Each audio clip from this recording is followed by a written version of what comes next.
Long before Harry Potter arrived at Hogwarts, the wizarding world had already been shaped by objects of immense power.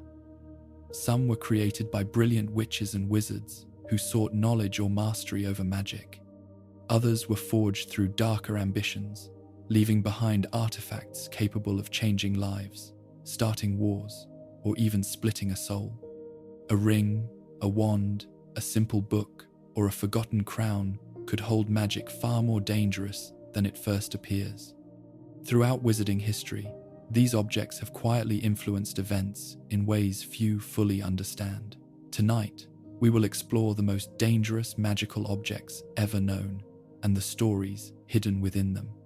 Among all the objects ever created in the wizarding world, none carries a reputation quite as dangerous as the Elder Wand. Legends describe it as the most powerful wand ever made, a weapon that could make its master nearly unbeatable in magical combat. Its history stretches back centuries, tangled in a trail of ambition, betrayal, and violence that has followed the wand wherever it went. The story begins with one of the oldest magical tales in wizarding folklore, the legend of the Deathly Hallows. According to the story, 3 brothers were traveling together when they reached a treacherous river. Rather than attempt the crossing, they used magic to conjure a bridge and safely pass to the other side. Waiting for them, there was death itself, who had expected the brothers to drown like so many travelers before them. Angered at being cheated, yet impressed by their skill, Death offered each brother a reward. The eldest brother, Antioch Peveril, was proud and eager for recognition. He asked for a wand more powerful than any other, a wand that would always win its owner any duel. Death fashioned such a wand from a branch of elderwood and presented it to him.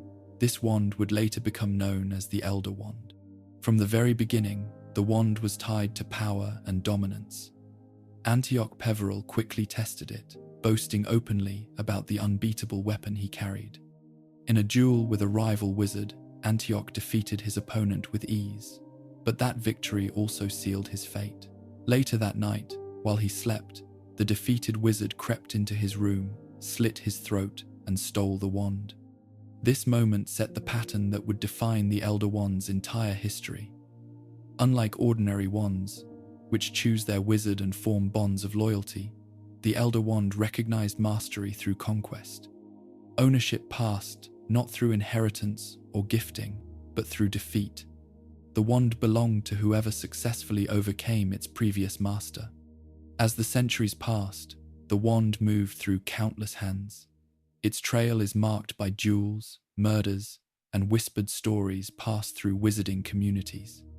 Many wizards sought it out deliberately, believing that possession of the Elder Wand would grant them unmatched power. Wand makers have long understood that wands possess subtle magical properties shaped by their materials. Elderwood itself is considered unusual. In wand lore, elderwood is associated with deep magic and unpredictable behavior. Combined with a core of thestral tail hair, the Elder Wand became something even more mysterious. Thestrals are creatures tied closely to death, visible only to those who have witnessed death directly. Their magical properties are powerful but difficult to master. Because of this combination, the Elder Wand is said to be the most temperamental and dangerous wand ever created. It does not respond well to weak or uncertain owners. But when wielded by a powerful wizard who has earned its loyalty through conquest, it becomes a nearly unstoppable instrument.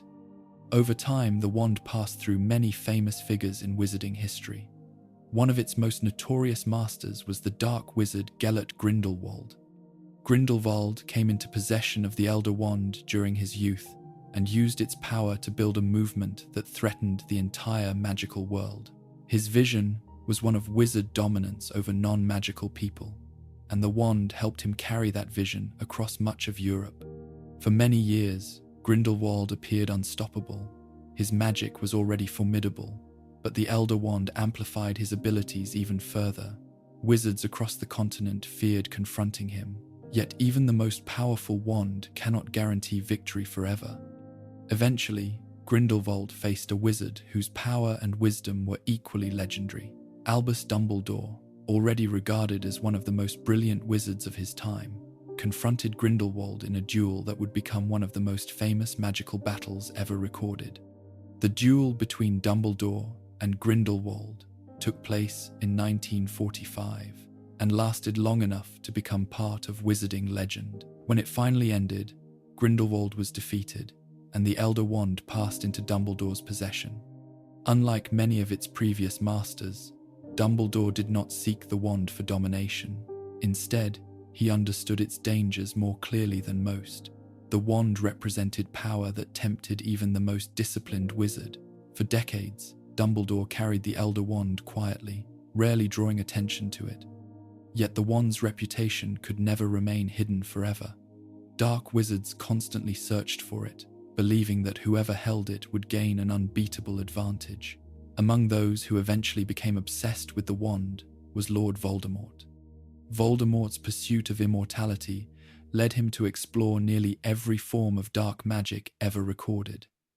When he learned of the Elder Wand, he believed it would finally grant him complete mastery over death itself. By the time Voldemort began searching for it, Dumbledore had already died, and the wand had passed through several unexpected changes of ownership. In one of the strangest twists in the wand's history, its true loyalty no longer belonged to the wizard who physically possessed it. Instead, the wand had transferred its allegiance through a quiet act of disarming. Draco Malfoy had disarmed Dumbledore before Dumbledore's death, making Draco the wand's true master. Later, Harry Potter unknowingly defeated Draco by taking Draco's wand during a confrontation. Without realizing it, Harry became the true master of the Elder Wand. When Voldemort finally obtained the wand from Dumbledore's tomb, he believed it would obey him, but the wand had never transferred its loyalty to him. During the final battle at Hogwarts, Voldemort attempted to kill Harry using the Elder Wand itself. Because the wand recognized Harry as its true master, the spell backfired. The killing curse rebounded, destroying Voldemort once and for all. This moment revealed the strange and dangerous nature of the Elder Wand more clearly than ever before.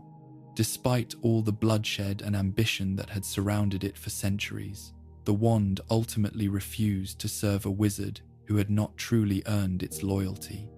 The story of the Elder Wand shows how magical objects can carry consequences far beyond their creation. A simple wand, crafted long ago in legend, became one of the most feared artifacts in wizarding history. Wherever it traveled, conflict followed close behind. In the end, its power was never just about magic. It was about human ambition, pride, and the endless desire to control forces greater than oneself. The wand promised victory, but it also invited challenge. Every master who claimed it eventually faced someone determined to take it away. For centuries, that cycle of conquest shaped the wand's path through history. And even though the Elder Wand was eventually laid to rest, its legend remains one of the most powerful reminders that in the wizarding world, the most dangerous objects are often the ones that promise the greatest power. If the Elder Wand represents the dangerous pursuit of power, the Resurrection Stone represents something far more fragile and far more human. It is an object tied not to conquest or domination, but to grief. And in the wizarding world, few forces are as dangerous as the desire to undo death. The story of the Resurrection Stone begins in the same legend that produced the Elder Wand. According to the tale of the three brothers, the second brother, Cadmus Peverell, asked Death for the power to bring back those who had died. Death granted this request by creating a small stone that could recall the spirits of the departed. Unlike the wand given to the eldest brother, the Resurrection Stone did not promise victory or magical superiority. Instead, it offered something far more tempting. It offered the possibility of seeing lost loved ones again. Cadmus Peverell wasted little time testing the stone's power. He turned it in his hand and summoned the woman he had once loved, a woman who had died before their marriage could ever take place. For a moment, she appeared before him once more. But the woman who returned was not truly alive. She was pale and distant, as though separated from the world by an invisible veil. She could speak, but she did not belong among the living anymore. The world had moved beyond her. Unable to bear the separation between them, Cadmus became consumed by sorrow. The woman he loved was present, yet unreachable. She existed somewhere between life and death, and neither state could give them peace. Eventually, the pain of this impossible reunion drove Cadmus to take his own life, hoping to join her in the world beyond. From the beginning, the resurrection stone revealed its true nature. It did not truly restore life. Instead, it forced the living to confront the painful truth that death cannot simply be undone. Centuries later, the stone resurfaced in the possession of the Gaunt family. The Gaunts were direct descendants of Salazar Slytherin, though by that time their once noble bloodline had fallen into poverty and bitterness. Among their few remaining treasures was an old ring bearing a strange triangular symbol carved into its surface. That symbol was the sign of the Deathly Hallows. For generations, the Gaunts believed the ring represented their connection to ancient pure blood families.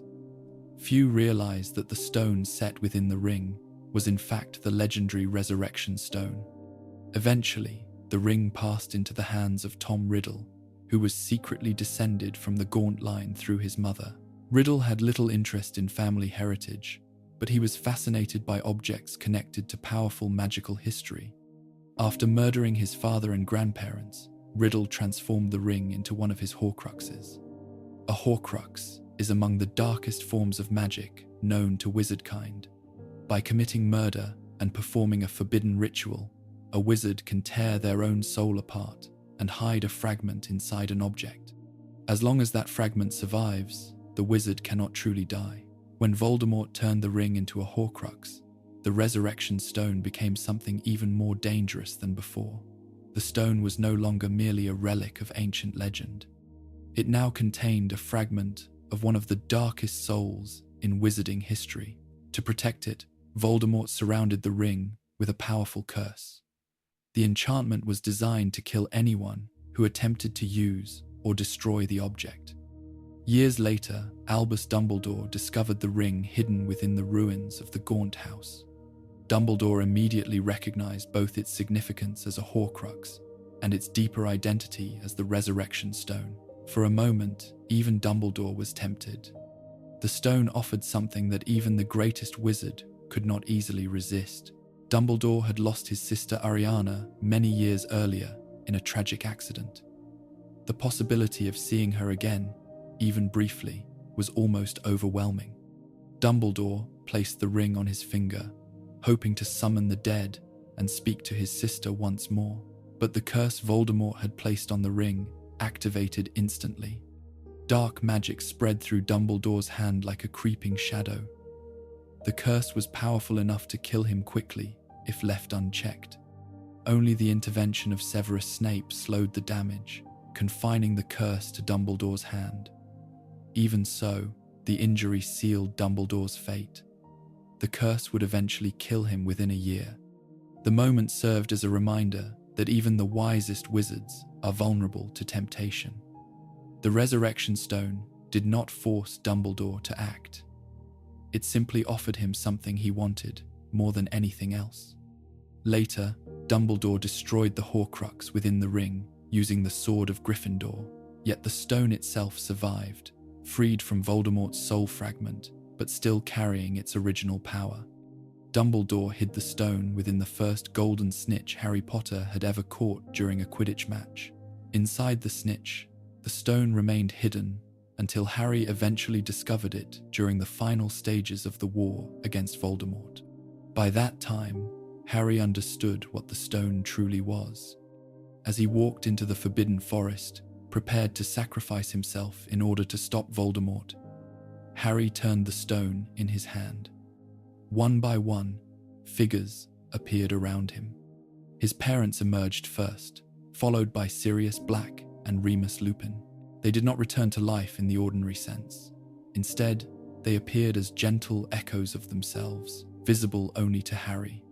Yet unlike Cadmus Peveril's tragic encounter centuries earlier, Harry understood what the stone offered.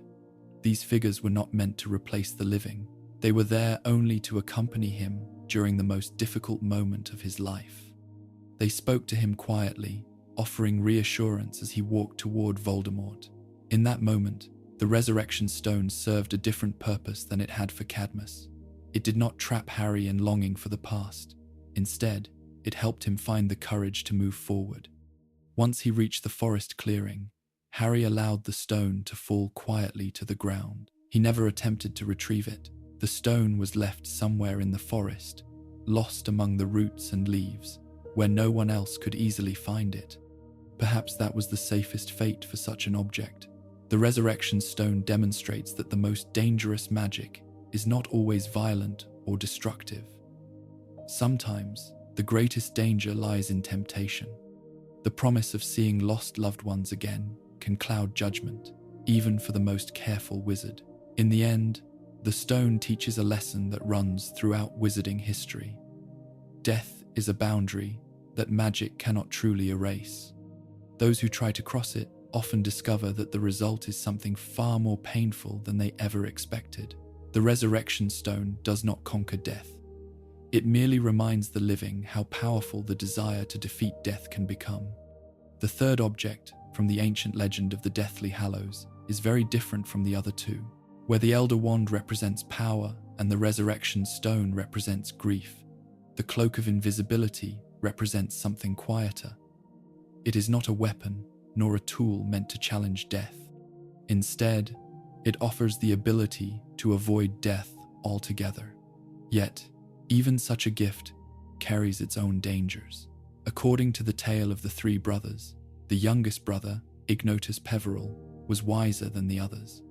When death offered him a reward, Ignotus did not ask for power or the return of someone who had died. Instead, he asked for something that would allow him to leave that dangerous road without being followed.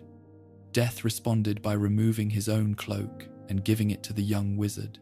The cloak possessed a unique form of magic. When worn, it could hide the user completely from sight, allowing them to pass unnoticed even by magical means. Unlike the other gifts, the cloak did not tempt its owner into conflict or despair. Ignotus used it simply to live a long life in peace. When he grew old and was ready to die, he passed the cloak to his son and greeted death as an old friend. This ending made the Cloak of Invisibility the most mysterious of the three Hallows. It did not create chaos or tragedy like the wand or the stone. Instead, it quietly passed through generations, largely unnoticed by the wider wizarding world. In the centuries that followed, many invisibility cloaks existed. Skilled enchanters could weave powerful concealment charms into fabric, allowing the wearer to disappear from sight. However, most of these cloaks had limitations. Over time, their enchantments faded. Spells could sometimes detect them, and powerful magical objects could see through them. The Cloak of Invisibility, passed down through the Peveril bloodline, was different. Its magic did not weaken with age. It could not easily be summoned away from its wearer. More importantly, it resisted magical detection far better than any ordinary cloak. Eventually, the cloak entered the Potter family through marriage between descendants of the Peveril line. For generations, it remained a family heirloom, quietly preserved but rarely discussed outside the household. James Potter inherited the cloak as a young wizard during his time at Hogwarts School of Witchcraft and Wizardry. Like many clever students, James quickly realized the advantages of possessing an object that allowed him to move unseen through the castle. Together with his friends Sirius Black, Remus Lupin, and Peter Pettigrew, James used the cloak during their nighttime adventures throughout the school.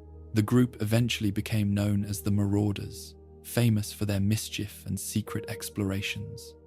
During those years, the cloak served as a tool for freedom and curiosity rather than danger, yet its potential power remained clear. A wizard capable of moving unseen through almost any place held a unique advantage over others.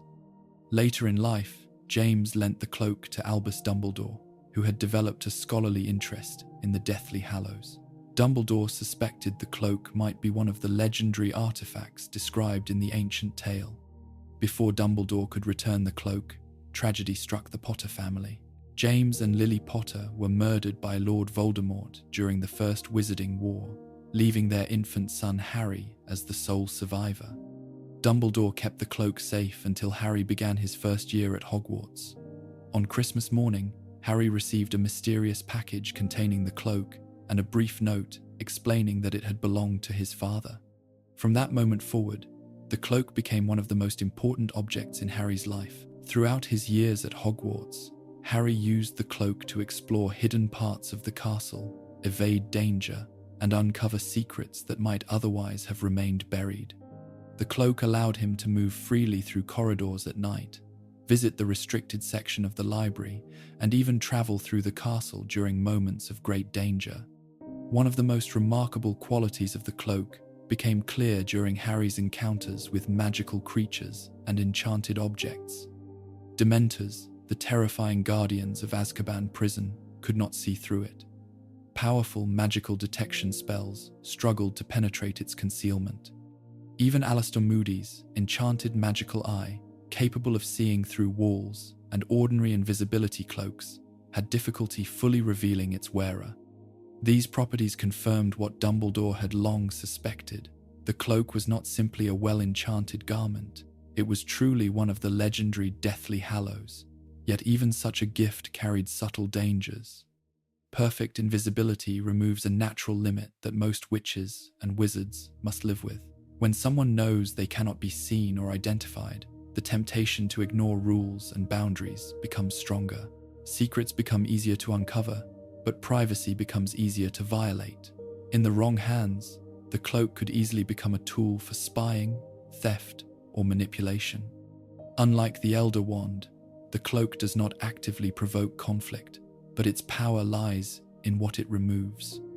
When consequences disappear, the choices a person makes can become more dangerous.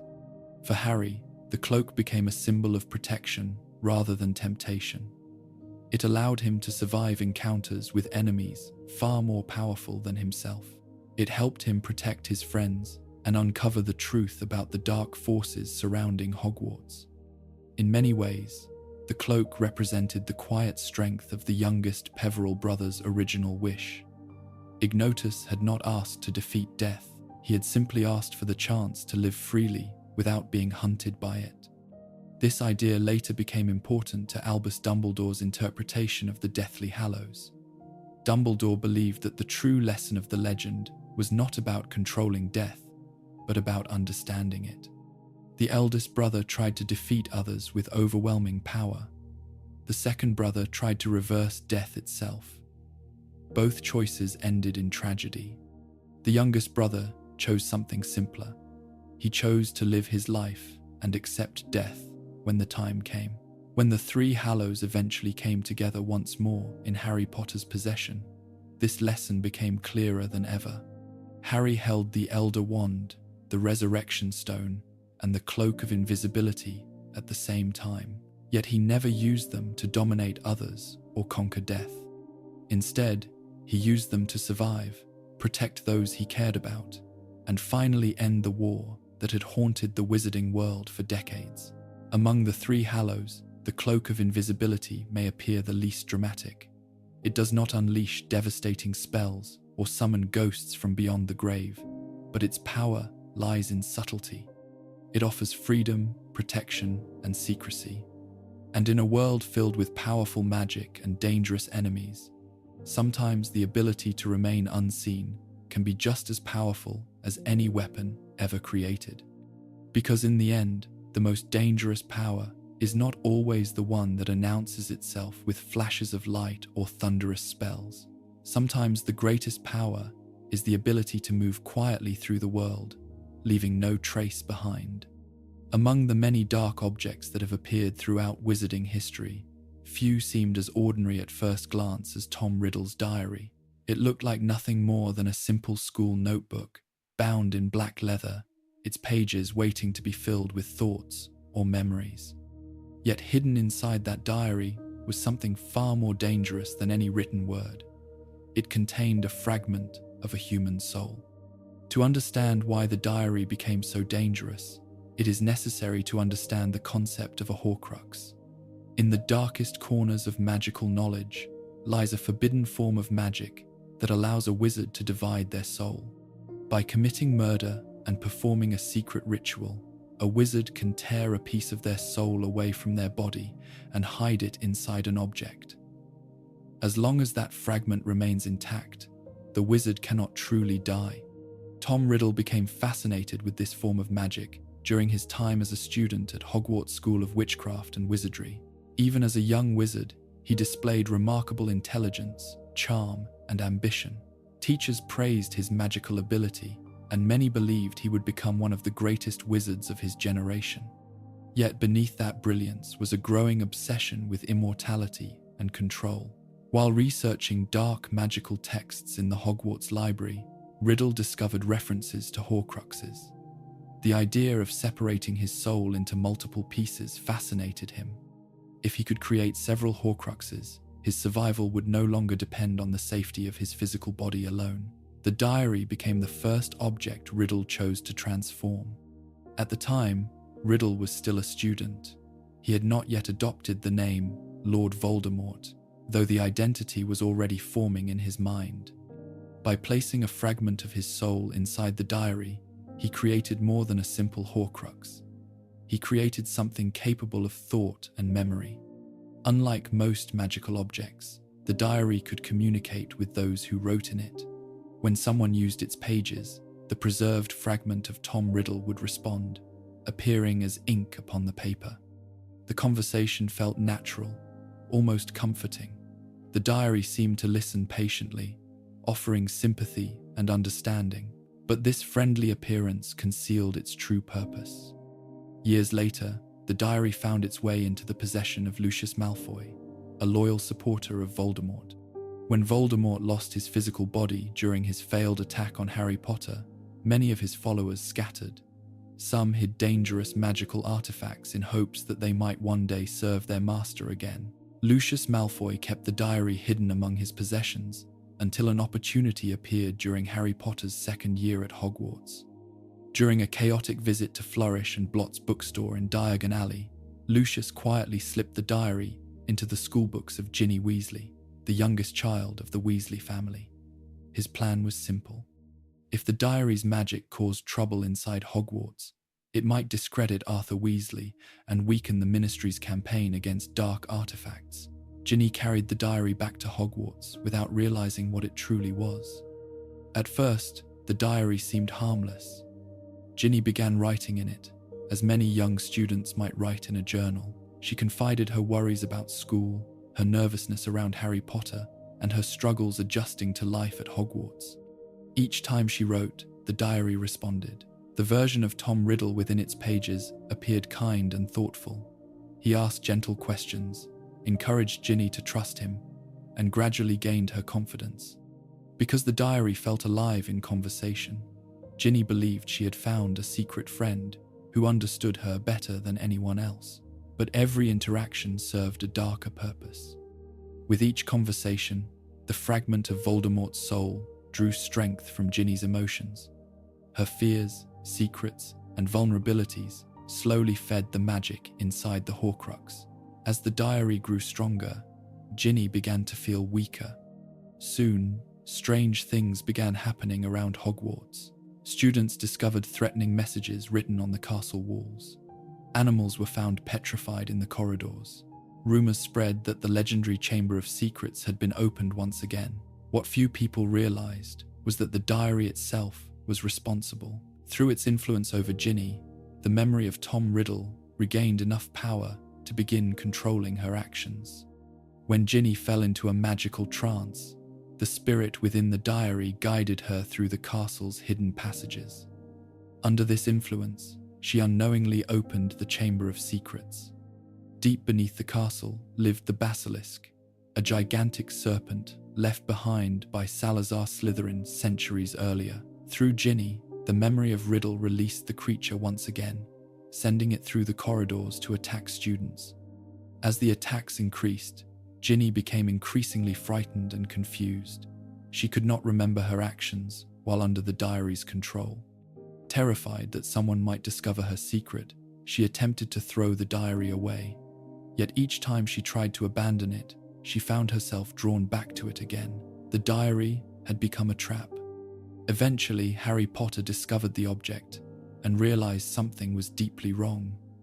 The trail of clues led him to Moaning Myrtle's bathroom, where the entrance to the Chamber of Secrets had been hidden for centuries. When Harry entered the chamber, he found Ginny lying unconscious on the stone floor. The diary rested beside her. As Harry examined it, the pages suddenly pulled him into a magical memory. He found himself standing inside the preserved recollection of Tom Riddle's school years. The young Riddle explained that the diary contained his 16-year-old self. It was not merely a memory, it was a preserved version of his consciousness, slowly becoming stronger by draining Ginny's life force. If the process had continued, the fragment of Voldemort's soul inside the diary might eventually have taken physical form again.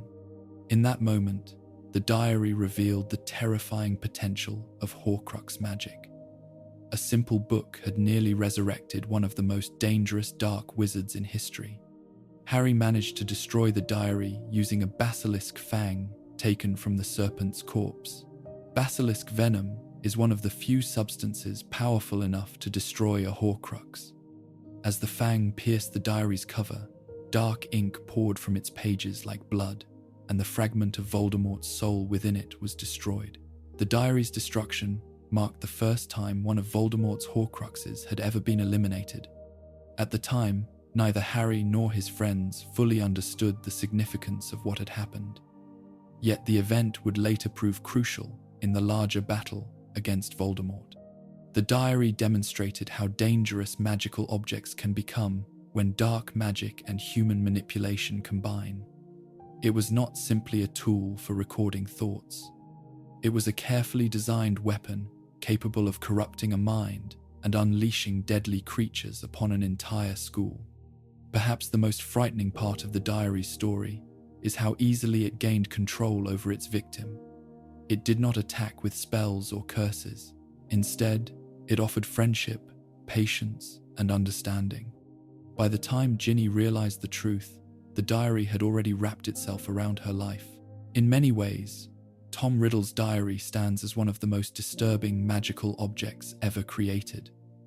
It proves that sometimes the greatest danger does not come from objects that appear powerful or terrifying.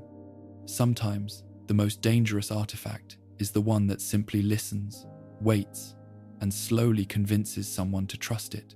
Among the many artifacts connected to dark magic, few appear as simple as Marvolo Gaunt's ring. At first glance, it looked like a worn piece of family jewelry set with a black stone that had passed quietly through generations. Yet hidden within that small ring was a powerful history tied to ancient bloodlines, forbidden magic, and one of the darkest curses ever created. The ring originally belonged to the Gaunt family, a line of pure blood wizards who traced their ancestry directly back to Salazar Slytherin. Over time, however, the once proud family had fallen into poverty and bitterness. By the early 20th century, the Gaunts lived in a crumbling house outside the village of Little Hangleton. Their only remaining possessions of value were a few objects connected to their ancient heritage. One of these objects was the ring. The Gaunts valued the ring because they believed it proved their noble lineage. Set within its metal was a black stone carved with an unusual symbol that few people understood.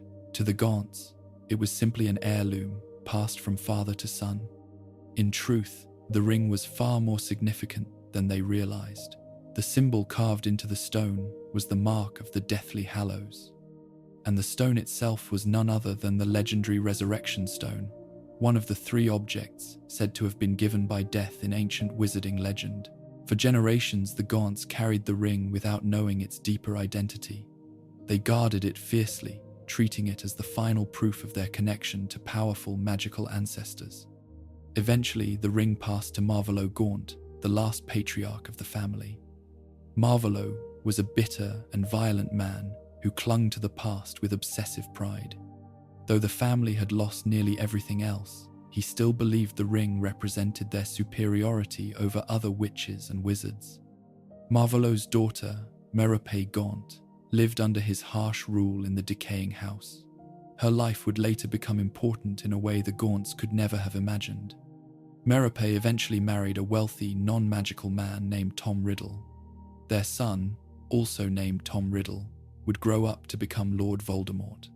When Voldemort later discovered his connection to the Gaunt family, he returned to the abandoned house where his ancestors had lived. There he found the ring, hidden among the family's few remaining possessions.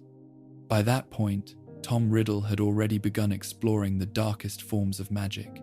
He had become fascinated with the idea of Horcruxes and the possibility of dividing his soul to achieve immortality. The ring, with its ancient connection to wizarding history, seemed like the perfect vessel. After murdering his father and grandparents in Little Hangleton, Riddle used the act of murder to tear a fragment of his soul apart.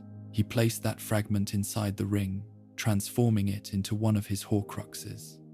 From that moment forward, the ring became far more than a family heirloom. It became a container for a piece of Voldemort's soul. But Voldemort did not stop there. To protect the Horcrux, he placed a powerful curse upon the ring. The curse was designed to kill anyone who attempted to wear or tamper with it. Unlike many magical traps, this curse was subtle. It did not explode or unleash visible energy. Instead, it attacked slowly, spreading through the victim's body like a creeping poison. Once the curse took hold, death would follow inevitably. For many years, the ring remained hidden in the ruined Gaunt house. Voldemort believed no one would ever discover it there. Yet Albus Dumbledore had been studying Voldemort's past carefully.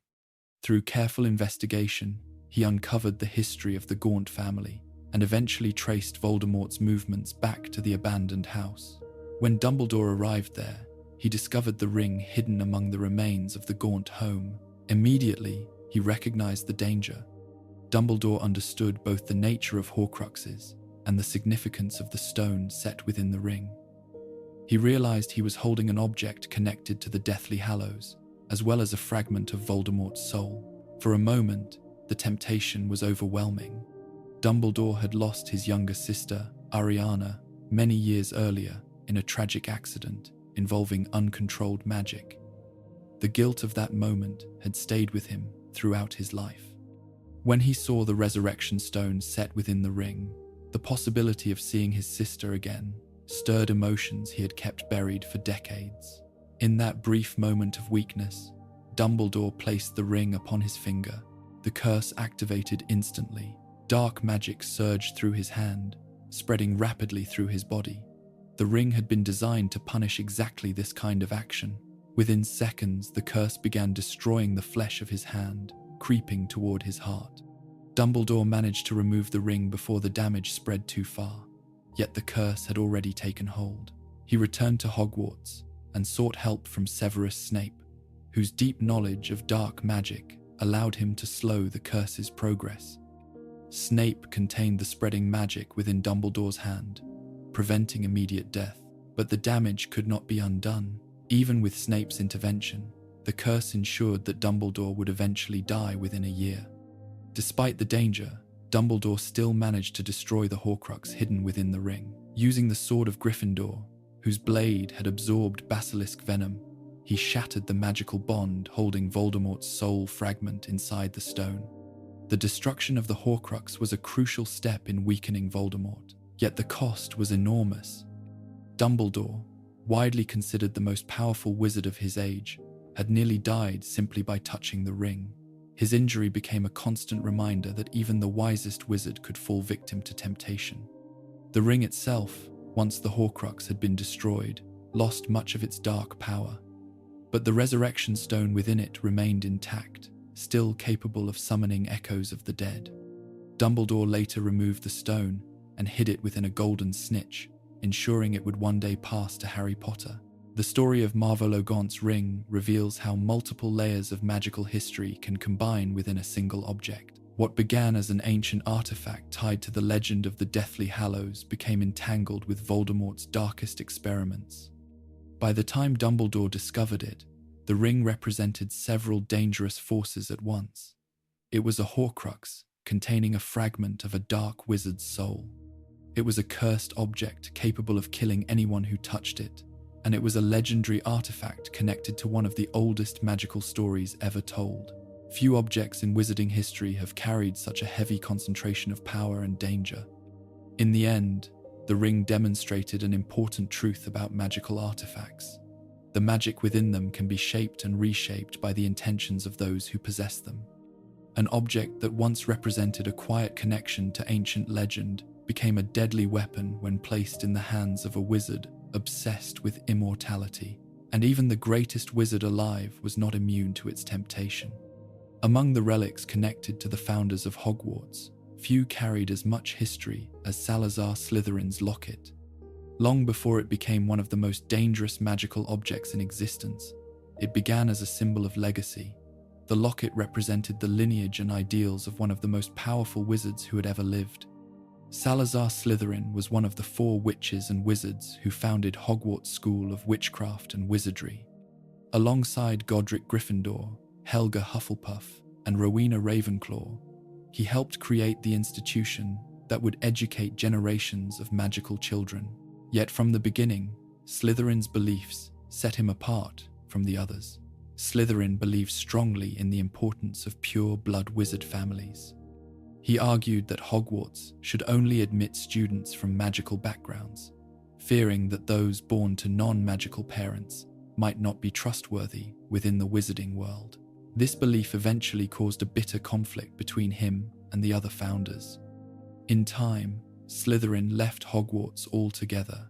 Before departing, however, he left behind certain traces of his presence within the castle, including the hidden Chamber of Secrets. Outside the castle, he also left personal heirlooms that passed down through his descendants. One of those heirlooms was a small golden locket.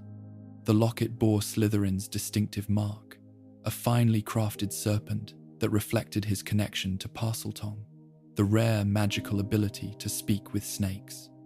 Over the centuries, the locket passed quietly through the Gaunt family, descendants of Slytherin who guarded their bloodline with fierce pride. Like many objects tied to ancient families, the locket became a symbol of identity as much as a valuable artifact. Yet by the time it reached the later generations of the Gaunts, the family had fallen into poverty and isolation. Eventually, the locket came into the possession of a wealthy witch named Hepzibah Smith. Hepzibah was a collector of rare magical objects, particularly those connected to Hogwarts history. She treasured the locket as a remarkable relic from one of the school's founders. During his early adult life, Tom Riddle paid a visit to Hepzibah Smith while working for the magical antiques shop Borgin and Burke's. Riddle possessed an extraordinary ability to charm and manipulate others. Hepzibah trusted him immediately and proudly showed him several valuable artifacts in her collection. Among them was Slytherin's locket. The moment Riddle saw the object, he recognized its importance. As a descendant of the Gaunt family, and therefore of Salazar Slytherin himself, he felt a deep sense of ownership over the relic. To him, the locket represented both his heritage and his growing vision of power. Not long after that visit, Hepzibah Smith was found dead under mysterious circumstances. The locket vanished from her collection, along with another historical artifact. Few suspected that the charming young wizard who had visited her only days before was responsible. After stealing the locket, Riddle used it for one of his most disturbing, magical experiments. By committing murder, he performed the dark ritual required to split his soul once again. A fragment of that soul was placed inside the locket, transforming the ancient heirloom into another Horcrux. The magic involved in creating a Horcrux is among the most forbidden practices in wizarding history. The act of dividing one's soul is believed to cause immense spiritual damage.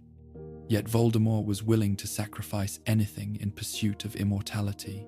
The locket, once a simple family treasure, became a container for part of his fractured soul. Years later, Voldemort placed the locket within a hidden cave along the coast of Britain. The cave had once held painful memories from his childhood, when he frightened other children during a visit from the orphanage where he had grown up. Voldemort believed that hiding the Horcrux there would add another layer of symbolic power to the object. To protect the locket, he created a series of magical defenses. Deep inside the cave lay a hidden basin filled with a mysterious potion. Anyone attempting to retrieve the locket would be forced to drink the potion before reaching it. The potion caused unbearable pain, despair, and hallucinations, weakening anyone who tried to remove the object. Surrounding the basin were countless inferi, corpses enchanted through dark magic and ready to attack anyone who disturbed the water. Voldemort believed these defenses would ensure that no one could ever retrieve the Horcrux. Yet his plans were disrupted by an unexpected act of courage. Regulus Black, the younger brother of Sirius Black, had once been a loyal supporter of Voldemort. Over time, however, Regulus began to realize the true cruelty of the dark wizard he served. When he discovered that Voldemort had created Horcruxes, Regulus decided to betray him. With the help of his family's house elf, Kreacher, Regulus located the hidden cave. Kreacher had been forced to accompany Voldemort during the original placement of the Horcrux and knew the location of the cave. Together, they returned to the basin containing the potion.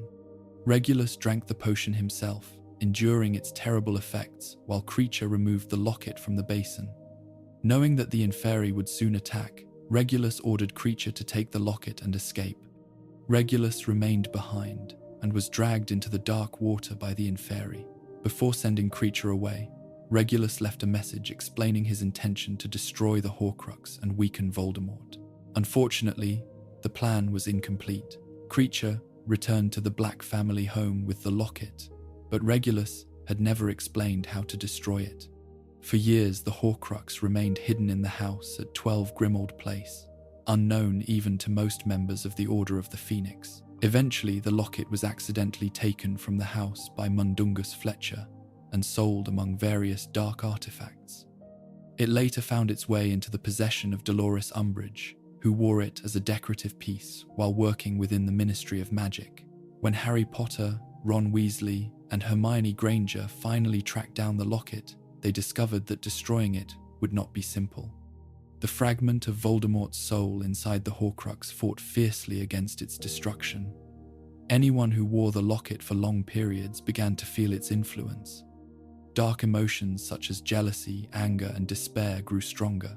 The object seemed to feed on negativity, subtly manipulating the thoughts of those around it. At one point, Ron became so overwhelmed by these feelings that he temporarily abandoned his friends. Eventually, the trio realized that the only way to destroy the Horcrux was with substances powerful enough to break magical objects infused with dark magic. The Sword of Gryffindor, which had absorbed basilisk venom during Harry's battle in the Chamber of Secrets, became the perfect weapon. When Ron finally struck the locket with the sword, the Horcrux resisted fiercely. The soul fragment inside it created terrifying illusions drawn from Ron's deepest fears. Visions of Harry and Hermione appeared, whispering cruel doubts and insecurities. Only by overcoming these illusions could Ron destroy the object. With a final strike, the blade pierced the locket, and the fragment of Voldemort's soul inside it was destroyed. The destruction of Slytherin's locket revealed how deeply magical objects can be corrupted by dark magic. What began as a simple heirloom passed down through generations became one of the most dangerous artifacts in the wizarding world. It carried centuries of history, the pride of an ancient bloodline, and the twisted ambition of a wizard who believed himself destined to conquer death. In the end, the locket's story is a reminder that even the most ordinary-looking objects can hide unimaginable power. Sometimes the greatest danger lies not in what an object was meant to be, but in what someone eventually turns it into. Among the treasured relics left behind by the founders of Hogwarts, Helga Hufflepuff's cup once represented something very different from dark magic or dangerous power. It was originally a symbol of kindness, loyalty, and the welcoming spirit that defined Hufflepuff House. Over time, however, this simple golden cup would be transformed into one of the darkest objects ever created. Helga Hufflepuff was known among the 4 founders of Hogwarts for her fairness and generosity.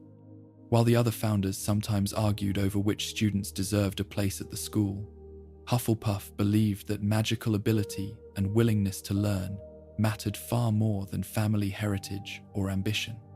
She accepted students others might have overlooked, giving them the opportunity to grow and develop their talents. The cup associated with her name reflected that philosophy. It was a small but beautifully crafted object, made of gold, decorated with delicate engravings that honored the traditions of Hogwarts. Over the centuries, the cup became an heirloom, passed down through wizarding families who valued objects connected to the school's founders. Eventually, the cup came into the possession of a wealthy witch named Hepzibah Smith. Hepzibah was known for her extensive collection of magical artifacts. She took great pride in owning items connected to famous witches and wizards of the past. Among the most impressive pieces in her collection were two relics tied directly to the founders of Hogwarts. One of them was Helga Hufflepuff's cup. During the early years of his adult life, Tom Riddle worked briefly for the shop Borgin and Burke's, a place that specialized in rare magical objects and sometimes dealt in artifacts with darker reputations. Riddle's intelligence and charm allowed him to earn the trust of many wealthy collectors who were eager to show him their treasures. When Riddle visited Hepzibah Smith, she was immediately captivated by his polite manners and striking appearance. Believing she was speaking to a respectful young wizard interested in magical history, she eagerly showed him some of the most valuable objects in her possession. Among them was Hufflepuff's cup. Riddle recognized the importance of the object immediately. As someone who had already begun planning his transformation into Lord Voldemort, he was drawn to artifacts tied to Hogwarts founders. He believed these objects held symbolic power and prestige, making them perfect vessels for his dark experiments. Not long after that meeting, Hepzibah Smith died under mysterious circumstances. Her death was officially blamed on her house elf, though the truth was far more sinister. Tom Riddle had poisoned her in order to steal the cup and another valuable relic. By framing the elf for the crime, he avoided suspicion and escaped with the artifacts he desired. Once the cup was in his possession, Riddle carried out another step in his plan to achieve immortality. Using the murder of Hepzibah Smith as the act required to tear his soul apart, he performed the forbidden ritual necessary to create a Horcrux. A fragment of his soul was sealed within the golden cup, transforming it into a container of dark magic. The transformation changed the object in ways that could not be seen from the outside. To anyone unfamiliar with its history, the cup still appeared as a beautiful artifact connected to one of Hogwarts' founders. Yet hidden within its metal was a piece of Voldemort's soul, bound to the object through dark magic. After creating the Horcrux, Voldemort carefully hid the cup among other valuable objects that he believed no one would dare disturb. He entrusted it to Bellatrix Lestrange, one of his most loyal followers. Bellatrix placed the cup inside her family vault at Gringotts Wizarding Bank, the most secure location in the wizarding world. Gringotts vaults were protected by layers of magical security designed to prevent theft. Dragons guarded the deepest chambers. Enchanted doors could only be opened by goblins using special keys. Certain vaults, especially those belonging to wealthy families, were protected by spells that multiplied objects when touched or heated them to dangerous temperatures. Bellatrix's vault contained all of these defenses. Voldemort believed that hiding the Horcrux inside such a vault would ensure that no one could ever retrieve or destroy it. The cup sat quietly among piles of gold and priceless magical objects, its true nature hidden even from those who guarded the bank. Years later, when Harry Potter and his friends began searching for Voldemort's Horcruxes, they eventually learned that one of the objects was hidden within the Lestrange vault at Gringotts. Breaking into the most secure bank in the wizarding world was an enormous challenge. With the help of a goblin named Griphook, Harry, Ron, and Hermione developed a risky plan. Hermione disguised herself as Bellatrix Lestrange using Polyjuice Potion, while Harry and Ron used magic to alter their appearances. Together they entered Gringotts and descended deep beneath the bank into the network of underground tunnels that led to the vaults. When they reached the Lestrange vault, they discovered the powerful enchantments protecting it. Any object touched within the vault multiplied rapidly, filling the chamber with copies that quickly became too hot to handle. Among the chaos of multiplying treasure, Hermione spotted the small golden cup resting among the piles of gold. Retrieving the cup required careful timing and quick thinking. The trio managed to escape the vault with the Horcrux, but their escape triggered alarms throughout the bank. As they fled through the tunnels, they eventually escaped by riding a dragon that had been guarding the deeper chambers. Once outside, the cup remained a constant danger. Like the other Horcruxes, it could not be destroyed through ordinary means. Only extremely powerful magical substances were capable of breaking the enchantments, protecting the fragment of Voldemort's soul. The solution came from an unexpected source. During their time hiding at Hogwarts later in the war, Hermione used a basilisk fang taken from the Chamber of Secrets to stab the cup. Basilisk venom is one of the few substances powerful enough to destroy a Horcrux completely. As the fang pierced the golden surface, the Horcrux was destroyed, and the fragment of Voldemort's soul inside it vanished. The destruction of Hufflepuff's cup represented more than just the elimination of another Horcrux. It marked the end of a dark corruption that had twisted a symbol of kindness into a container for evil. Helga Hufflepuff had built her reputation on welcoming students from all backgrounds and encouraging loyalty and fairness.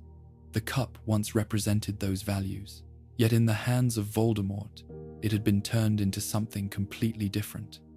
The story of the cup reveals how even the most positive symbols can be altered when placed in the wrong hands. Magic itself is not always dangerous, but the intentions of those who use it can change the meaning of any object. In the wizarding world, some of the most dangerous artifacts are not those created for destruction, but those that once represented something good before being reshaped by darker ambitions. Among the relics connected to the founders of Hogwarts, few carried a legend as mysterious as the lost diadem of Rowena Ravenclaw. Long before it became one of the most dangerous magical objects in the wizarding world, the diadem was known as a symbol of wisdom. It was said that anyone who wore the delicate silver crown would find their intelligence enhanced, their thoughts sharpened, and their understanding of magic deepened. Rowena Ravenclaw herself was widely admired as one of the most brilliant witches of her age. When Hogwarts was founded, she helped shape the school into a place where knowledge and learning would be valued above all else.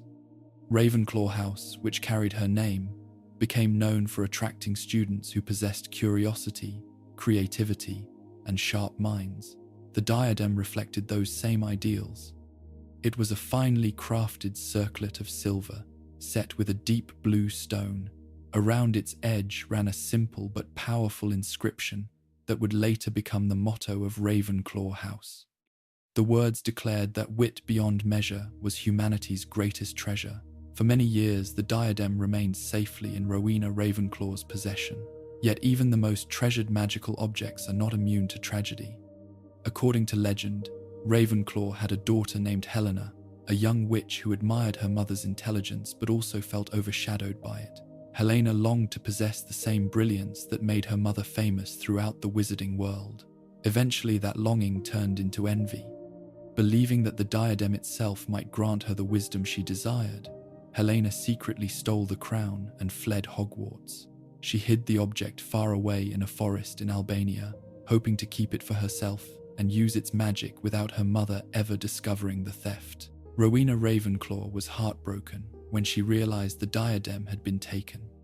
As her health began to fail, she sent a man known as the Bloody Baron to search for Helena and bring her back home. The Baron was deeply devoted to Ravenclaw and set out immediately to find the missing daughter. He eventually located Helena in the Albanian forest, but the reunion ended in tragedy. When Helena refused to return with him, the Baron's frustration and love twisted into violence. In a moment of anger, he killed her. Realizing what he had done, the Baron was overcome with guilt and took his own life shortly afterward. Both Helena and the Baron later returned as ghosts at Hogwarts. Helena became known as the Grey Lady, the quiet ghost who wandered the corridors of Ravenclaw Tower. The Bloody Baron became the ghost of Slytherin House, his chains clanking softly as a reminder of his terrible mistake. Before her death, Helena had hidden the diadem in the Albanian forest. For centuries, the object remained lost. Few wizards even knew where to begin searching for it. The diadem eventually reappeared under unexpected circumstances. During his travels after leaving Hogwarts, Tom Riddle began searching for magical artifacts connected to the school's founders. He believed such objects held symbolic power that could strengthen his rise as Lord Voldemort.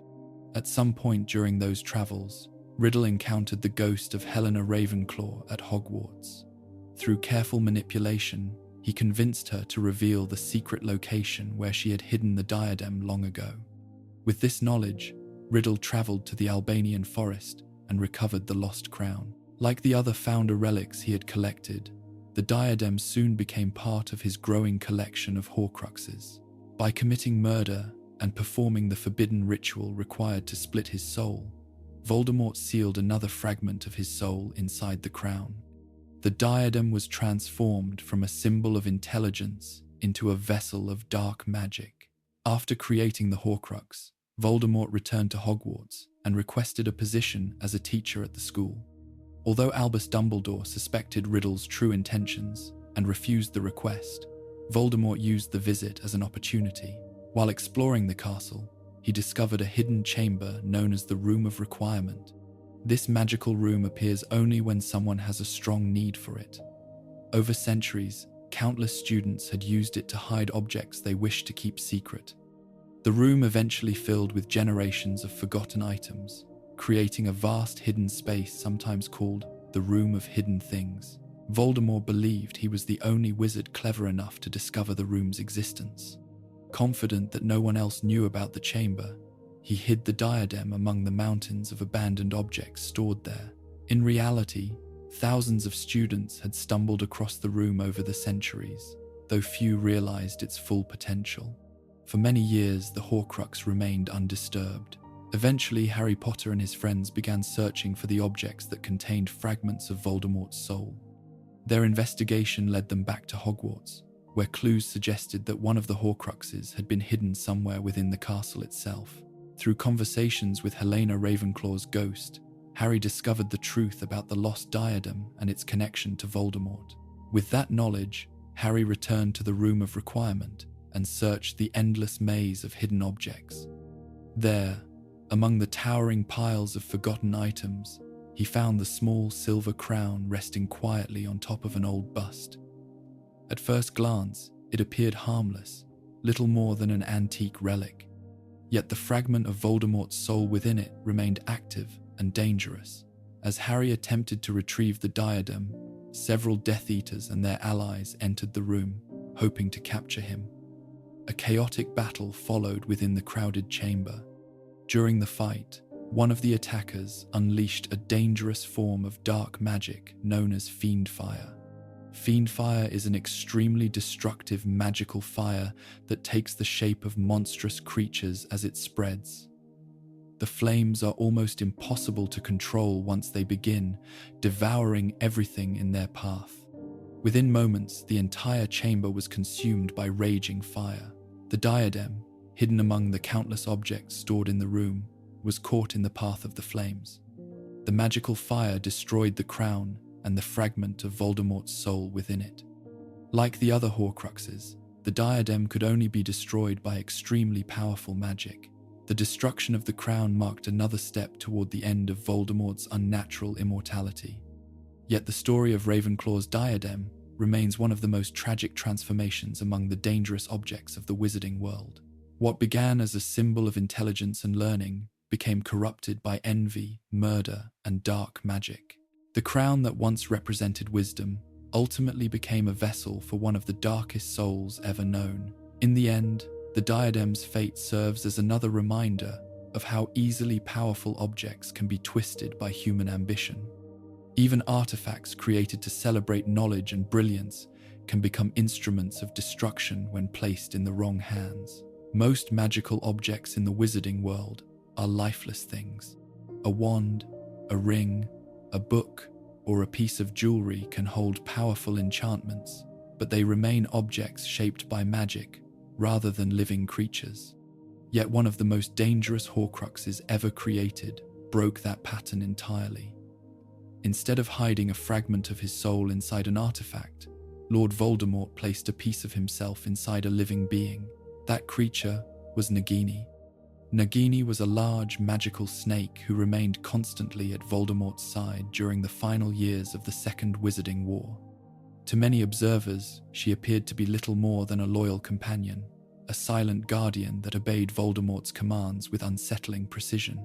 Yet her true importance was far greater than most people realized. She was not simply a pet, she was a Horcrux. Creating a Horcrux is already considered one of the most dangerous forms of magic in existence. The ritual requires the wizard to commit murder and then tear apart their own soul, sealing a fragment inside another object. Most dark wizards who attempt such magic choose inanimate objects as vessels, believing they will be easier to hide and protect. Voldemort had already created several Horcruxes before Nagini. Each one was hidden within a carefully chosen artifact connected to powerful wizarding history. But as the years passed and several of those Horcruxes were destroyed, Voldemort took a more unusual approach. Instead of choosing another object, he placed a fragment of his soul into a living creature. Nagini's origins before meeting Voldemort remain partly mysterious, but what is known is that she possessed a magical nature that made her unique among snakes. Voldemort, who was a Parselmouth capable of speaking the language of serpents, formed an unusually strong bond with her. This connection allowed him to communicate with her easily, guiding her actions and using her abilities in ways that few other wizards could achieve. At some point during the years after his return to power, Voldemort used murder once again to split his soul and create another Horcrux. The fragment of his soul was then placed within Nagini, binding the two together through dark magic. Unlike the other Horcruxes, which remained hidden away in secret locations, Nagini traveled constantly beside Voldemort. This created both advantages and risks. Because Nagini was always close to him, Voldemort could personally protect the Horcrux at all times. Yet it also meant that the Horcrux moved freely through the world, interacting with other witches and wizards rather than remaining concealed. Nagini soon became one of Voldemort's most feared weapons. Her size alone made her a terrifying creature. She could move quickly and strike with deadly precision. Combined with Voldemort's commands, she carried out several acts of violence that shocked the wizarding world. One of the most notable victims of Nagini was Bertha Jorkins, a witch whose death helped Voldemort regain strength during the early stages of his return. The murder provided the magical power Voldemort needed to restore his body and continue rebuilding his forces. Later, Nagini played a role in another tragic event. While Voldemort searched for information about the prophecy linking him to Harry Potter, Nagini attacked Arthur Weasley inside the Department of Mysteries. The snake's bite caused severe injuries that nearly proved fatal. Only the rapid intervention of magical healers at St. Mungo's Hospital prevented Arthur's death. During this attack, Harry experienced something deeply unsettling. Through the strange connection between his mind and Voldemort's, Harry briefly saw the attack from Nagini's perspective. For a moment, Harry felt as though he was inside the snake itself, witnessing the event through her senses. This connection revealed something important about Voldemort's magic. Because Nagini carried a fragment of Voldemort's soul, the bond between them was extremely strong. Voldemort could see through her eyes and guide her movements, almost as if she were an extension of his own will. This made Nagini more than just a companion. She became a living instrument of Voldemort's power. As the war intensified, Voldemort grew increasingly cautious about protecting his remaining Horcruxes. By that time, several had already been destroyed by Harry and his allies. Nagini therefore became even more important. To ensure her safety, Voldemort placed her inside a protective magical cage during the final stages of the war. The cage was surrounded by powerful enchantments designed to prevent anyone from harming her. He understood that as long as Nagini survived, he could not truly be killed. During the Battle of Hogwarts, this truth became one of the central goals for those fighting against him. Harry and his allies realized that destroying Nagini was essential if Voldemort was ever to be defeated permanently. As the battle raged across the castle grounds, Voldemort kept Nagini close, believing that no one would be able to reach her through the magical protections surrounding her. But the tide of the battle slowly turned. When Voldemort temporarily withdrew from the fighting, believing Harry Potter to be dead, the protective cage surrounding Nagini was weakened. In the confusion of the battlefield, an unexpected hero stepped forward. Neville Longbottom had spent years growing from a nervous and uncertain student into a brave young wizard. During the final moments of the battle, he seized the Sword of Gryffindor, which had appeared when he needed it most. With a single decisive strike, Neville used the sword to behead Nagini. Because the blade had absorbed basilisk venom, it carried the rare magical property needed to destroy Horcruxes. When the sword struck Nagini, the fragment of Voldemort's soul inside her was destroyed instantly. The death of Nagini marked the destruction of the final Horcrux under Voldemort's control. For the first time since creating the Horcruxes, Voldemort became fully mortal once again. The choice to place part of his soul inside a living creature ultimately proved to be one of Voldemort's greatest risks. Unlike the hidden objects he had carefully concealed, Nagini moved freely through the world and participated directly in the conflict. Her existence as a Horcrux demonstrated how deeply Voldemort's magic had transformed him. By splitting his soul again and again, he had pushed the boundaries of dark magic further than almost any wizard before him. In doing so, he created a living being, bound to his own fractured spirit. Nagini's story reminds us that the most dangerous magical objects are not always objects at all. Sometimes the darkest magic takes root inside something alive, blurring the line between creature and artifact. And when that happens, the danger becomes far more unpredictable than any cursed ring or enchanted crown. Long before Voldemort began creating Horcruxes or searching for ancient relics of the Hogwarts founders, another magical object had already gained a reputation for incredible power. Unlike the dark artifacts that would later appear in wizarding history, this object was not originally created with evil intentions. Yet its abilities were so extraordinary that many witches and wizards considered it dangerously tempting. This object was the Philosopher's Stone. The Philosopher's Stone was created by Nicholas Flamel, a wizard whose name became famous throughout the magical world. Flamel was not only a skilled wizard but also an accomplished alchemist. Alchemy, an ancient branch of magic, focused on the transformation of substances and the search for deeper truths about life itself. For centuries, alchemists pursued two legendary achievements. One was the ability to transform ordinary metals into pure gold. The other was the discovery of a substance that could extend human life far beyond its natural limits. Nicholas Flamel eventually succeeded in both. Through years of study and experimentation, Flamel created the Philosopher's Stone, a small red object that held immense magical power. With the stone, Flamel could transform metals into gold whenever he wished. Even more remarkably, the stone produced a magical potion known as the Elixir of Life. The Elixir of Life had the ability to extend a person's lifespan indefinitely. As long as someone continued drinking the potion regularly, they could remain alive far beyond the normal limits of human life. Using the stone, Nicholas Flamel and his wife Perenelle lived for centuries.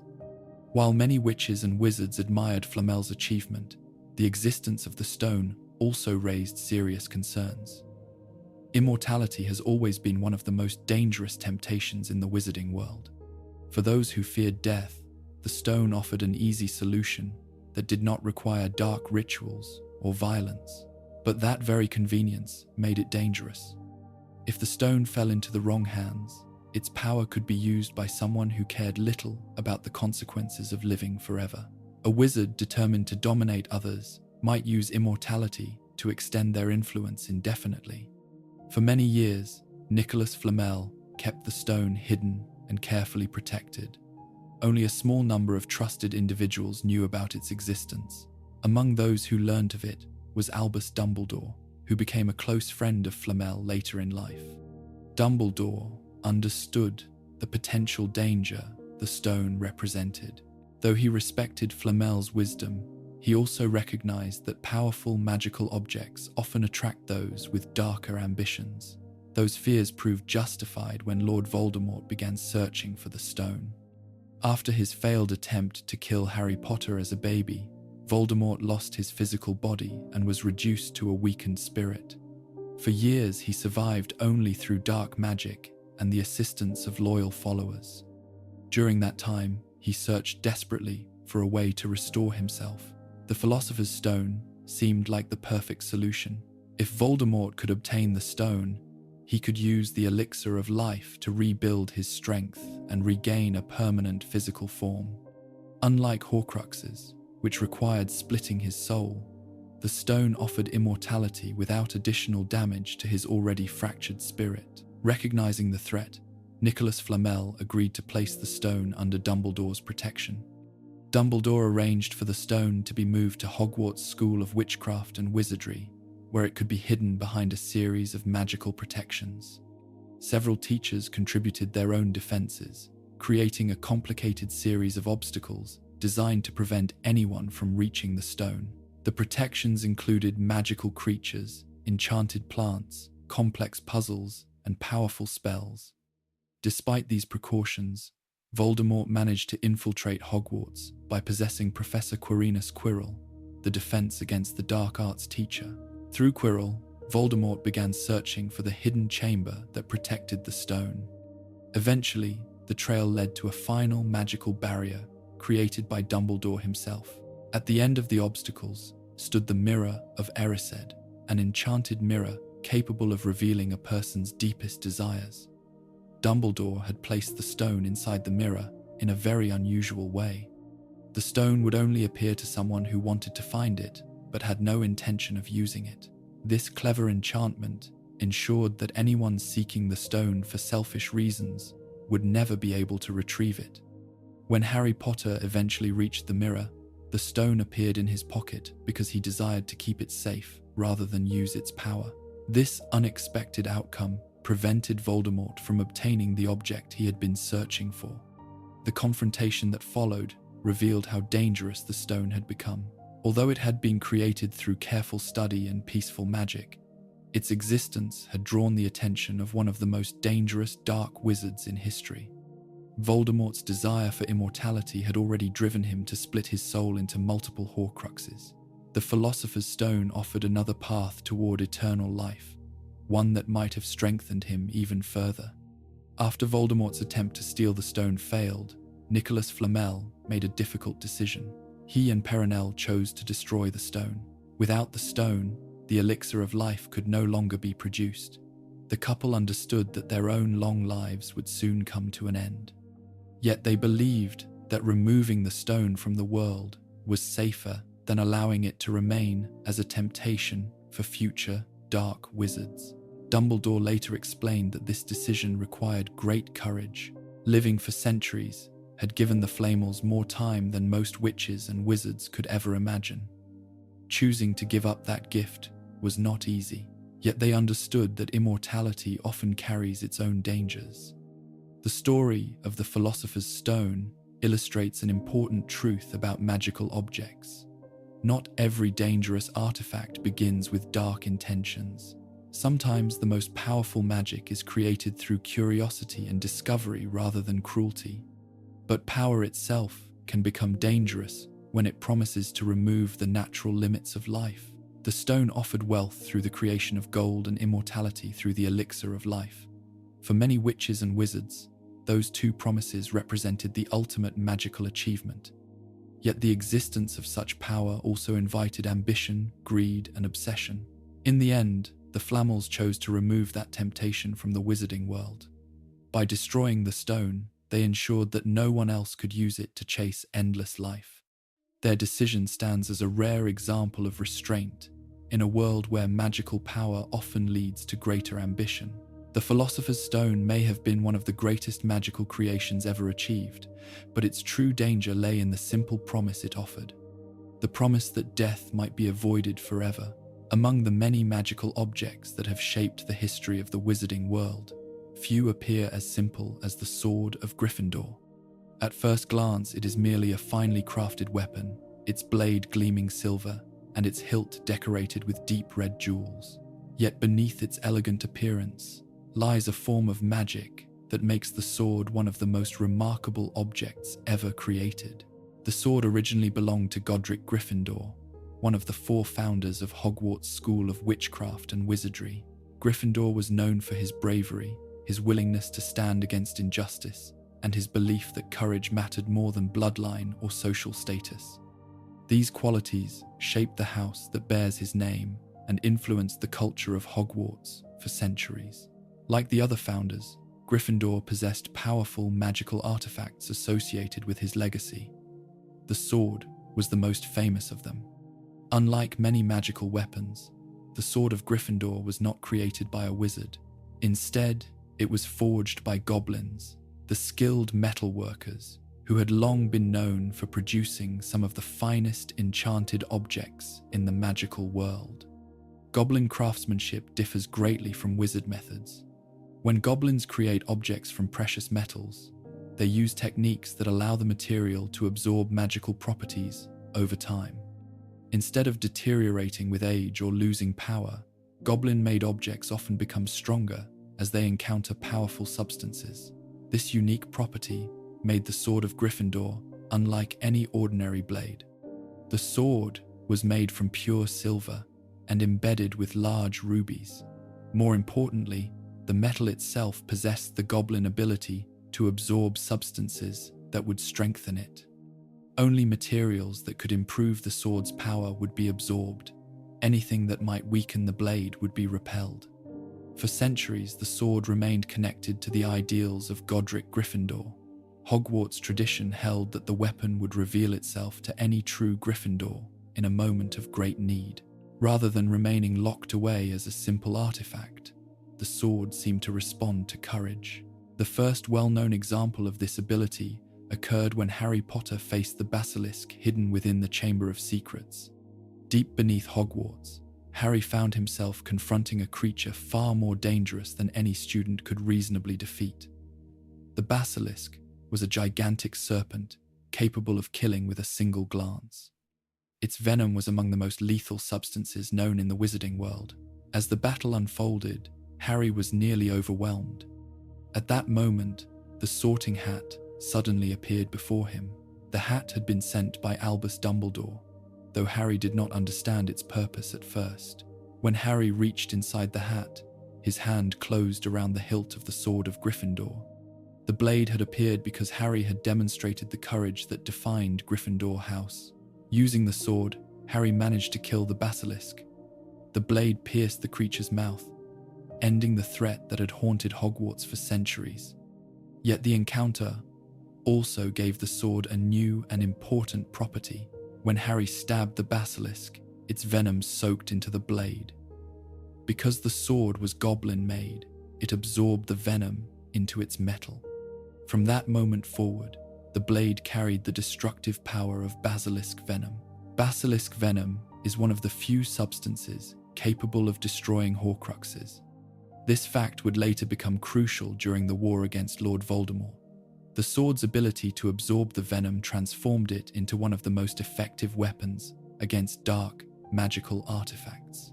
For many years after the basilisk battle, the sword remained stored in the office of Albus Dumbledore at Hogwarts. Though it appeared to be protected behind glass, Dumbledore understood that the sword's true location mattered less than its magical nature. The weapon could never truly be locked away. Whenever a worthy Gryffindor needed it, the sword could appear. This strange property created confusion among those who attempted to claim ownership of the artifact.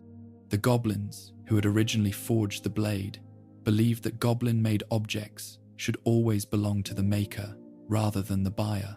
From their perspective, the sword should have remained goblin property even after Gryffindor acquired it. Wizards, however, traditionally believed that ownership transferred permanently once an object was purchased. This disagreement became part of a long-standing tension between goblins and wizards, with the Sword of Gryffindor serving as one of the most famous examples of their conflicting views. During the later years of the Second Wizarding War, the sword became one of the few tools capable of destroying Voldemort's Horcruxes. Harry Potter, Ron Weasley, and Hermione Granger spent months searching for the hidden fragments of Voldemort's soul. Destroying those fragments required extremely rare magical substances. Basilisk venom was one of the few known methods. Because the sword had absorbed that venom, it became essential to their mission.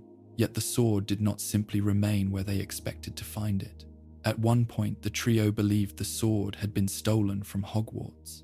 A replica had been left in its place, leading many to believe the real weapon had disappeared.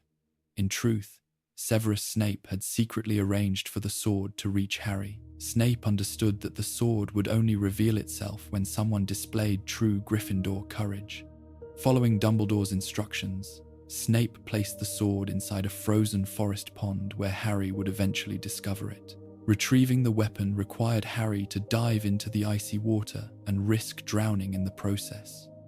As Harry struggled beneath the surface, the locket Horcrux he was wearing tightened around his neck, nearly killing him. At the last moment, Ron Weasley returned and saved Harry from the water. Together they recovered the sword and used it to destroy the Horcrux hidden within Slytherin's locket. This moment reinforced the idea that the sword responded not simply to bravery, but to loyalty and friendship as well. Throughout the final battle against Voldemort, the Sword of Gryffindor continued to play a crucial role. It was eventually used by Neville Longbottom to kill Nagini, the final Horcrux under Voldemort's protection.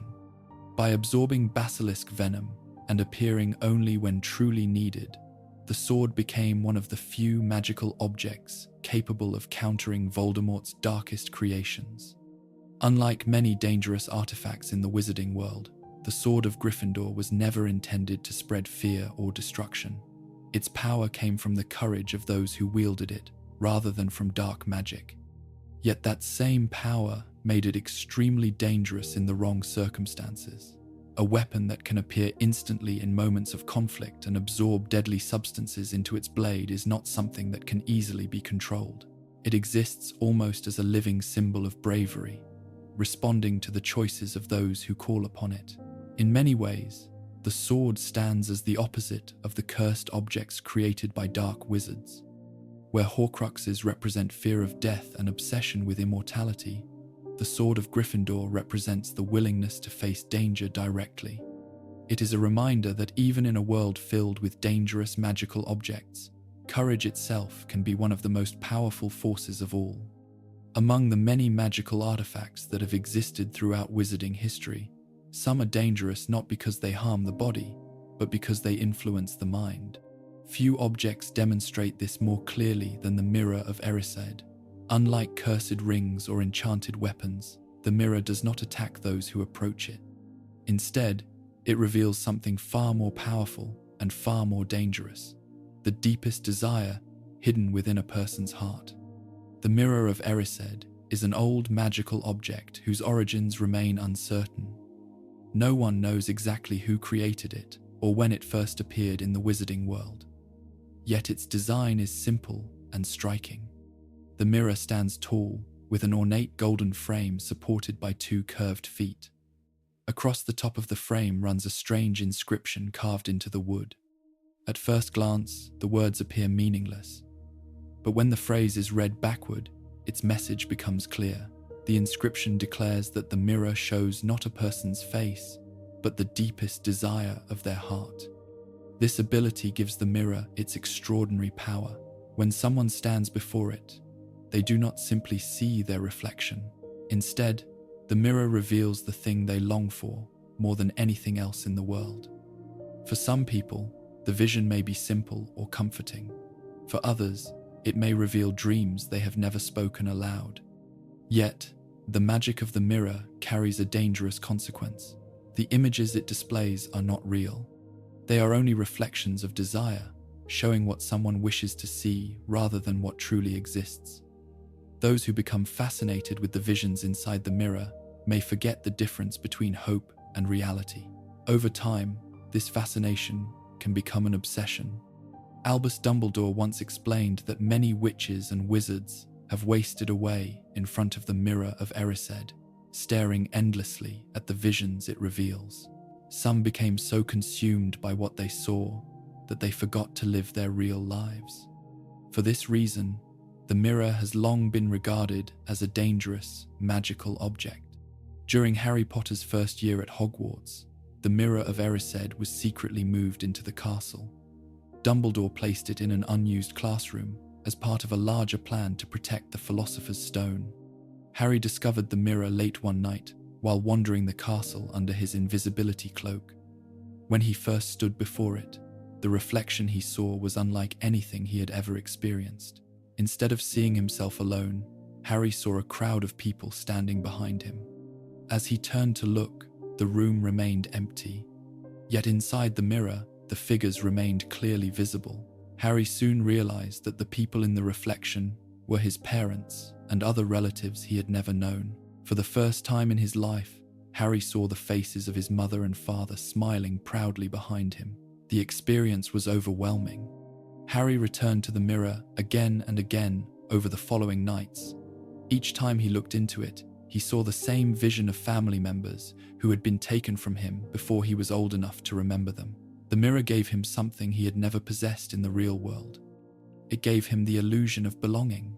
When Ron Weasley eventually discovered Harry standing before the mirror, he saw something completely different. In Ron's reflection, he appeared older and more confident, holding the Quidditch cup and wearing the badge of head boy. The mirror showed Ron achieving the recognition he often felt overshadowed by his older brothers. The difference between their visions revealed the mirror's true nature. It did not show the same image to everyone. Instead, it revealed each person's private longing. When Harry later asked Dumbledore about the mirror, the headmaster explained its dangers carefully. The mirror was not meant to be used for long periods of time. It could reveal dreams, but it could not fulfill them. Dumbledore told Harry that the happiest person in the world would see nothing more than their ordinary reflection in the mirror. Such a person would already be satisfied with their life and would not need the mirror to reveal anything else. The warning carried an important lesson. Desire itself can become a powerful trap, yet Dumbledore also found a clever use for the mirror's strange magic. When he decided to hide the Philosopher's Stone at Hogwarts, he used the Mirror of Erised as the final layer of protection. The enchantment he created was simple but brilliant. The stone would appear only to someone who wanted to find it but had no intention of using it. Anyone seeking the stone for selfish reasons would see only their own desires reflected back at them. This protection ensured that Voldemort, who desperately wanted the stone for immortality, would never be able to retrieve it from the mirror. The plan worked exactly as intended. When Harry stood before the mirror, the Philosopher's Stone appeared in his pocket because he wished only to protect it. Voldemort, hidden within Professor Quirrell's body, could see nothing but empty reflections. The mirror had become more than a tool for revealing desires. It had become a barrier that separated selfish ambition from selfless intention. Even so, the Mirror of Erised remained an object that required careful control. After the events surrounding the Philosopher's Stone were resolved, Dumbledore removed the mirror from Hogwarts. He believed that leaving such an object within reach of curious students would be too dangerous. The mirror's power was subtle but powerful. Unlike cursed objects that attack their victims directly, the Mirror of Erised works by exposing something deeply personal. It reveals dreams that might otherwise remain hidden, and in doing so, it can tempt someone to abandon reality in pursuit of an illusion. For those who have suffered loss, the mirror can be especially dangerous. Seeing loved ones who are gone can create a longing that reality can never satisfy. Harry himself came close to falling into that trap during his first encounters with the mirror. Only Dumbledore's guidance helped him understand the difference between remembering the past and becoming lost in it. In the end, the Mirror of Erised demonstrates a different kind of danger in the wizarding world. Not all magical objects are dangerous because they destroy or curse. Some are dangerous because they reveal truths that people may not be ready to face. The mirror offers a glimpse of what someone desires most, yet it cannot change the world outside its frame. And for those who forget that difference, the reflection inside the glass can become more powerful than reality itself. Not every dangerous object in the wizarding world is ancient or legendary. Some are smaller, darker tools, created for very specific purposes, quietly circulating through the shadowy corners of magical society. One such object is known as the Hand of Glory, an artifact whose unsettling appearance reflects the sinister magic behind it. The Hand of Glory appears exactly as its name suggests. It is a shriveled, severed hand, preserved through dark enchantment so that it never decays. To those unfamiliar with dark magical artifacts, it looks grotesque and disturbing. Yet for certain witches and wizards, the hand has a very practical use. When a candle is placed in the palm of the Hand of Glory, the flame will provide light only to the person holding it. Everyone else nearby remains in darkness, unable to see the illumination at all. This strange property makes the object especially useful for those who wish to move unseen through dark spaces. The hand has long been associated with thieves, smugglers, and practitioners of dark magic. In the past, wizards involved in criminal activities used the artifact while exploring hidden passages or breaking into secure locations. Because the candlelight was invisible to others, the user could see clearly while remaining concealed from anyone who might be watching. Objects like the Hand of Glory are often sold in places that specialize in unusual magical items. One of the most famous locations for such objects is Borgin & Burke's, a shop located in Nocturne Alley. The shop deals in rare magical artifacts, some of which carry dangerous enchantments. Nocturne Alley itself has a reputation for attracting individuals interested in darker forms of magic. While not all objects sold there are illegal, many of them possess abilities that make them questionable or dangerous in the wrong hands. The Hand of Glory is one of the items displayed among the shop's more disturbing merchandise. During Harry Potter's second year at Hogwarts, he accidentally found himself wandering through Nocturne Alley after using Floo powder incorrectly. While exploring the shop, he noticed the Hand of Glory among the other dark artifacts on display. The shopkeeper described its ability in a calm and almost casual way, explaining that the hand would allow the user to see while others remained blind to the light. To someone seeking secrecy or advantage in darkness, the object would be extremely useful. Although Harry quickly left the shop without purchasing anything, the Hand of Glory would later appear again under more dangerous circumstances. Years later, Draco Malfoy acquired the artifact while secretly working to assist Lord Voldemort. At that time, Voldemort's followers were searching for ways to infiltrate Hogwarts and attack the school from within. Draco had been assigned the difficult task of helping Death Eaters enter the castle. To accomplish this, he needed to repair a pair of vanishing cabinets that would allow individuals to travel secretly between Hogwarts and Borgin and Burke's. The task required careful planning and secrecy. Because the castle was heavily guarded, Draco needed a way to move through dark corridors without attracting attention. The Hand of Glory provided exactly that advantage. During the attack on Hogwarts near the end of the school year, Draco used the artifact while navigating through the castle. When the battle began and the lights in certain corridors were extinguished, Draco activated the Hand of Glory. The candle placed in the hand's palm allowed him to see clearly even as the hallway around him remained completely dark. Anyone pursuing him would struggle to find their way through the darkness, while Draco could move freely and quickly. In this way, the Hand of Glory became a tool that turned darkness itself into an ally. Though the object might appear simple compared to legendary artifacts like the Deathly Hallows, its usefulness in moments of conflict reveals why such tools remain dangerous. Dark magic often does not rely on dramatic spells or overwhelming power. Instead, it frequently takes advantage of subtle advantages that shift the balance in critical moments. The Hand of Glory exemplifies this principle perfectly. Its magic does not harm directly. It does not curse its victims or destroy objects around it. Instead, it creates an environment where the user can see while everyone else remains blind. In the wrong situation, that difference can be decisive. Throughout wizarding history, tools like the Hand of Glory have been favored by those who operate in secrecy. Criminal organizations, dark wizards, and smugglers have all relied on objects that give them an advantage without drawing attention. Because the hand works best in darkness, it naturally becomes associated with hidden activities. This connection reinforces the uneasy relationship between magical artifacts and the intentions of those who use them. An object that simply produces light could be harmless in one setting and extremely dangerous in another. The Hand of Glory reminds us that magical objects do not always need to possess overwhelming power to be dangerous.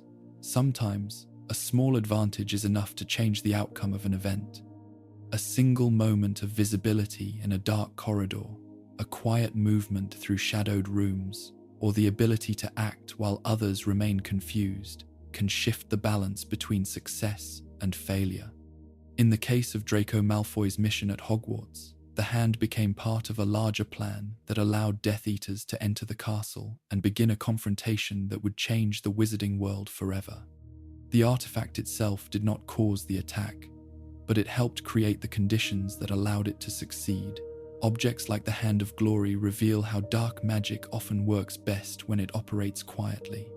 Instead of announcing itself with dramatic flashes or destructive spells, it slips unnoticed into places where ordinary rules no longer apply. And, in those moments, the smallest enchanted object can become a powerful instrument of danger. Some magical objects in the wizarding world appear dangerous the moment someone sees them. Others look completely ordinary, hiding their power beneath a beautiful or harmless exterior. Among the most deceptive of these objects is a necklace made of opal stones, a piece of jewelry that once rested quietly in the dark shop windows of Borgin and Burke's. To anyone passing by, it looked elegant and valuable, the kind of artifact a collector might admire. Yet behind its delicate appearance lay one of the most lethal curses known to wizardkind. The opal necklace was a cursed object, designed to harm anyone who touched it directly. Dark enchantments had been woven into the stones themselves, turning the necklace into a silent trap. Unlike many magical artifacts, which require spells or commands to activate their power, the necklace needed only the slightest contact with human skin. Once the curse was triggered, the results were devastating. Victims who touched the necklace experienced immediate and violent magical effects. Their bodies would convulse as the dark magic surged through them, overwhelming their ability to control their own movements. The curse was powerful enough to leave its victims hovering between life and death. The necklace became infamous after a tragic series of incidents connected to its magic. Over time, it was whispered that numerous witches and wizards had died because of it. Some stories claimed that as many as 19 people had lost their lives through contact with the cursed stones. Whether the exact number was accurate or not, the reputation of the necklace became firmly established within the wizarding world. Objects like this often found their way into shops that specialized in unusual magical items. Borgin and Burke's, located in Diagon Alley, was one of the most well-known places where collectors and dark magic enthusiasts could acquire rare artifacts. The shop dealt in objects with mysterious histories, some of which carried enchantments that responsible witches and wizards would never willingly use. The opal necklace was displayed there among other dangerous curiosities. For many customers, it remained nothing more than a disturbing legend behind glass. Few would have dared to touch such an object even if given the opportunity. Yet during the growing conflict of the Second Wizarding War, the necklace became part of a dangerous plan. At that time, Draco Malfoy had been assigned a mission by Lord Voldemort. The task placed upon him was both secret and terrifying. Voldemort demanded that Draco carry out an assassination within Hogwarts itself. The target of that assassination was Albus Dumbledore. Draco understood the difficulty of this task immediately. Hogwarts was one of the safest places in the wizarding world, protected by powerful magical defenses and watched carefully by the staff. Direct attacks were nearly impossible. Instead, Draco began searching for indirect methods. One of his early attempts involved the cursed opal necklace. Through a series of secret arrangements, Draco obtained the artifact from Borgin and Burke's. His plan was to send the necklace to Hogwarts, disguised as a gift for Dumbledore. If Dumbledore touched the object, the curse embedded within it would kill him instantly. To carry out the plan, Draco manipulated a fellow student named Katie Bell. While walking near the village of Hogsmeade during a school trip, Katie encountered Draco in a secluded location.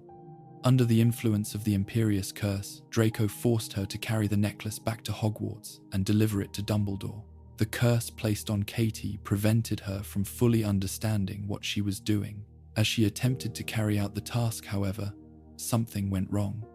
During a struggle with a friend who noticed her strange behavior, the package containing the necklace tore open. For a brief moment, Katie's skin came into direct contact with the cursed object. The effect was immediate. Katie was lifted into the air by the violent surge of dark magic within the necklace. Her body twisted and convulsed as the curse overwhelmed her. Those who witnessed the event later described it as terrifying, as though invisible forces were tearing at her life. Only the rapid intervention of magical authorities prevented her death. Katie was rushed to St. Mungo's Hospital for Magical Maladies and Injuries, where healers worked desperately to counteract the curse. Although she survived, the incident revealed just how dangerous the necklace truly was. The object had nearly killed someone who had not even intended to use it. Draco's plan had failed, but the attempt demonstrated the devastating potential of cursed artifacts.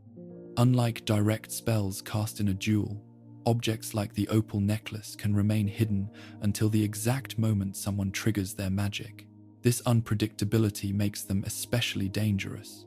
Cursed objects also create confusion during investigations. Because the magic is embedded within the artifact itself, the person responsible for the curse may never be present when it activates. In this way, the creator of the object can harm others from a distance without revealing their identity. Throughout wizarding history, dark wizards have used this strategy repeatedly. Jewelry, books, mirrors, and even everyday household items have been turned into lethal traps through the use of forbidden enchantments. The opal necklace stands as one of the most notorious examples of this practice. Its beauty disguises its true nature, making it the perfect tool for deception. Anyone who sees the necklace might admire its craftsmanship, unaware that touching it could unleash powerful dark magic. Even when the object is kept safely behind glass, its presence carries a sense of danger. In many ways, the necklace represents the subtlety of dark magic. Unlike destructive spells that announce themselves with flashes of light and thunderous sound, cursed artifacts operate quietly. They wait patiently for the moment someone unknowingly activates them. When that moment arrives, the results can be catastrophic. The story of the opal necklace reminds the wizarding world that danger does not always appear in obvious forms. Sometimes the most beautiful objects hide the most destructive enchantments. And in the dimly lit shops of places like Diagon Alley, there are always artifacts waiting quietly for someone careless enough to touch them. Some magical objects become dangerous not because of curses or dark enchantments, but because of the possibilities they create. A simple doorway can become a powerful tool if it allows someone to travel instantly from one place to another. Among the most unusual examples of this kind of magic are the Vanishing cabinets, a pair of enchanted objects capable of linking two distant locations. At first glance, a Vanishing cabinet looks like an ordinary wooden wardrobe.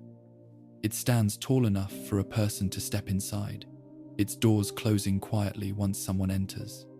Yet the magic hidden within the cabinet allows the person inside to disappear from one location and emerge somewhere entirely different. The secret lies in the existence of two cabinets connected through powerful enchantment. When a wizard steps inside one cabinet and activates its magic, they are transported through magical space to the second cabinet. The journey takes only a moment, allowing instant travel between the 2 points. Unlike other magical transportation methods, such as flue powder or apparition, the Vanishing cabinets require no spoken spell or magical skill from the traveler. Once the cabinets are properly paired and functioning, anyone can step inside and move between them. This convenience makes the cabinets extremely valuable, but it also makes them extremely dangerous. If someone places one cabinet in a secure location and the other somewhere hidden, the connection between them becomes a secret passage. Anyone with access to the second cabinet can suddenly appear in a place that was thought to be completely protected. For centuries, vanishing cabinets appeared in various parts of the wizarding world. Some were used for transportation between shops, homes, or secret meeting places. Others were lost, damaged, or forgotten as magical buildings were rebuilt or abandoned. Two of the most famous cabinets eventually became linked in a way that would affect Hogwarts itself. One of the cabinets stood inside Borgin and Burke's, the dark artifact shop located in Nocturne Alley. The other was hidden somewhere within Hogwarts' School of Witchcraft and Wizardry. At some point in the past, the Hogwarts cabinet had been damaged. During Harry Potter's early years at school, the cabinet remained broken and unusable. Its connection to the cabinet in Borgin and Burke's had been interrupted, leaving the magical passage incomplete. For a long time, the cabinet simply sat unnoticed among the many old objects stored inside the castle. Yet its existence would later become a key element in a dangerous plan. During Harry's 6th year at Hogwarts, Draco Malfoy received a mission from Lord Voldemort that filled him with fear and desperation. Voldemort demanded that Draco assassinate Albus Dumbledore. If Draco failed, his own life and the safety of his family would be in grave danger. Knowing that a direct attack on Dumbledore would almost certainly fail, Draco began searching for another way to bring Voldemort's followers into the castle. The damaged Vanishing cabinet provided the answer. Draco had learned that the Hogwarts cabinet was connected to the matching cabinet in Borgin and Burke's. If he could repair the broken enchantment linking them, the cabinets would once again form a working passageway.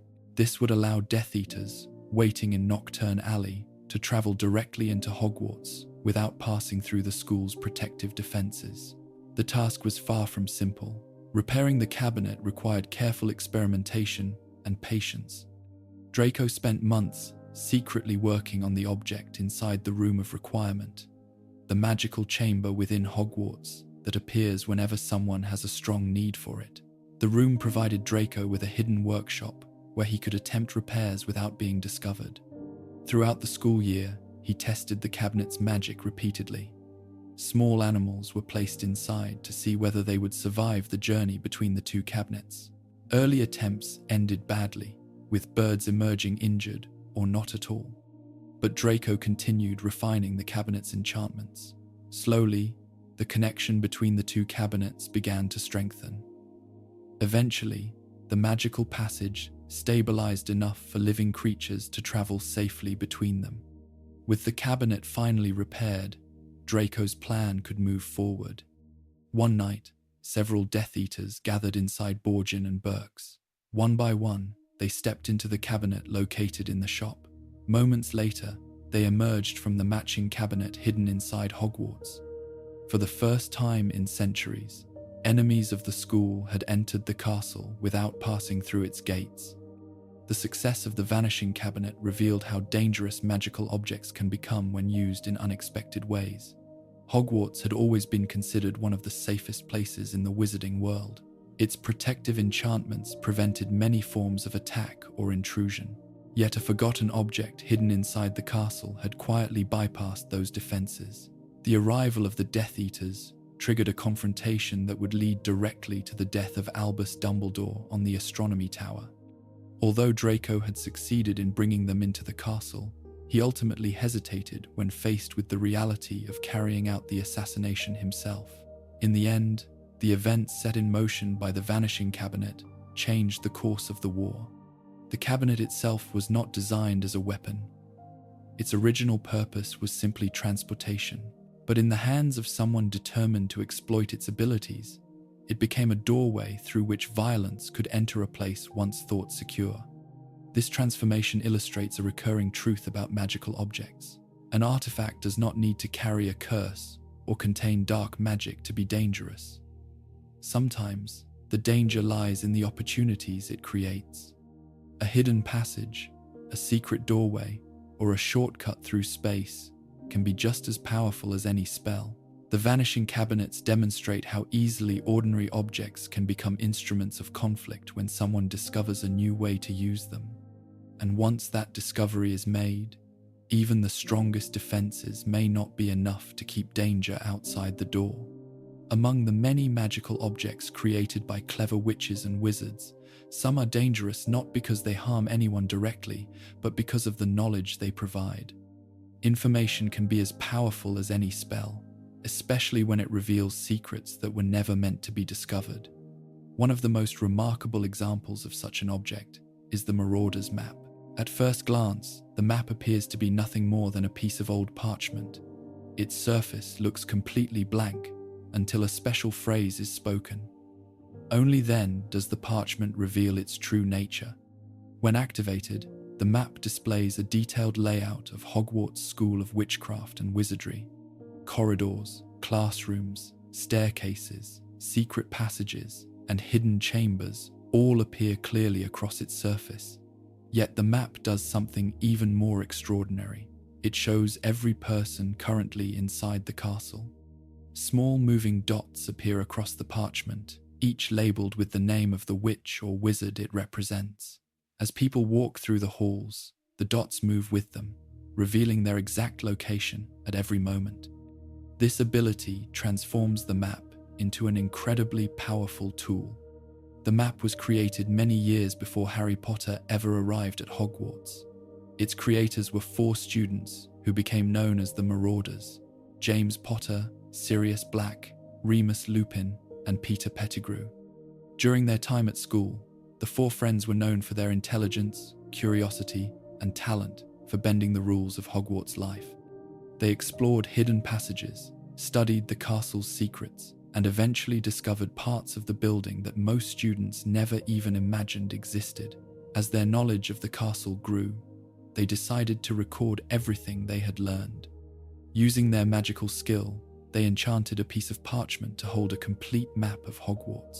Creating such an object required advanced magic, particularly the ability to track individuals moving through the castle. The Marauders used a form of magic similar to the charm that allowed the Hogwarts map to identify each person by name.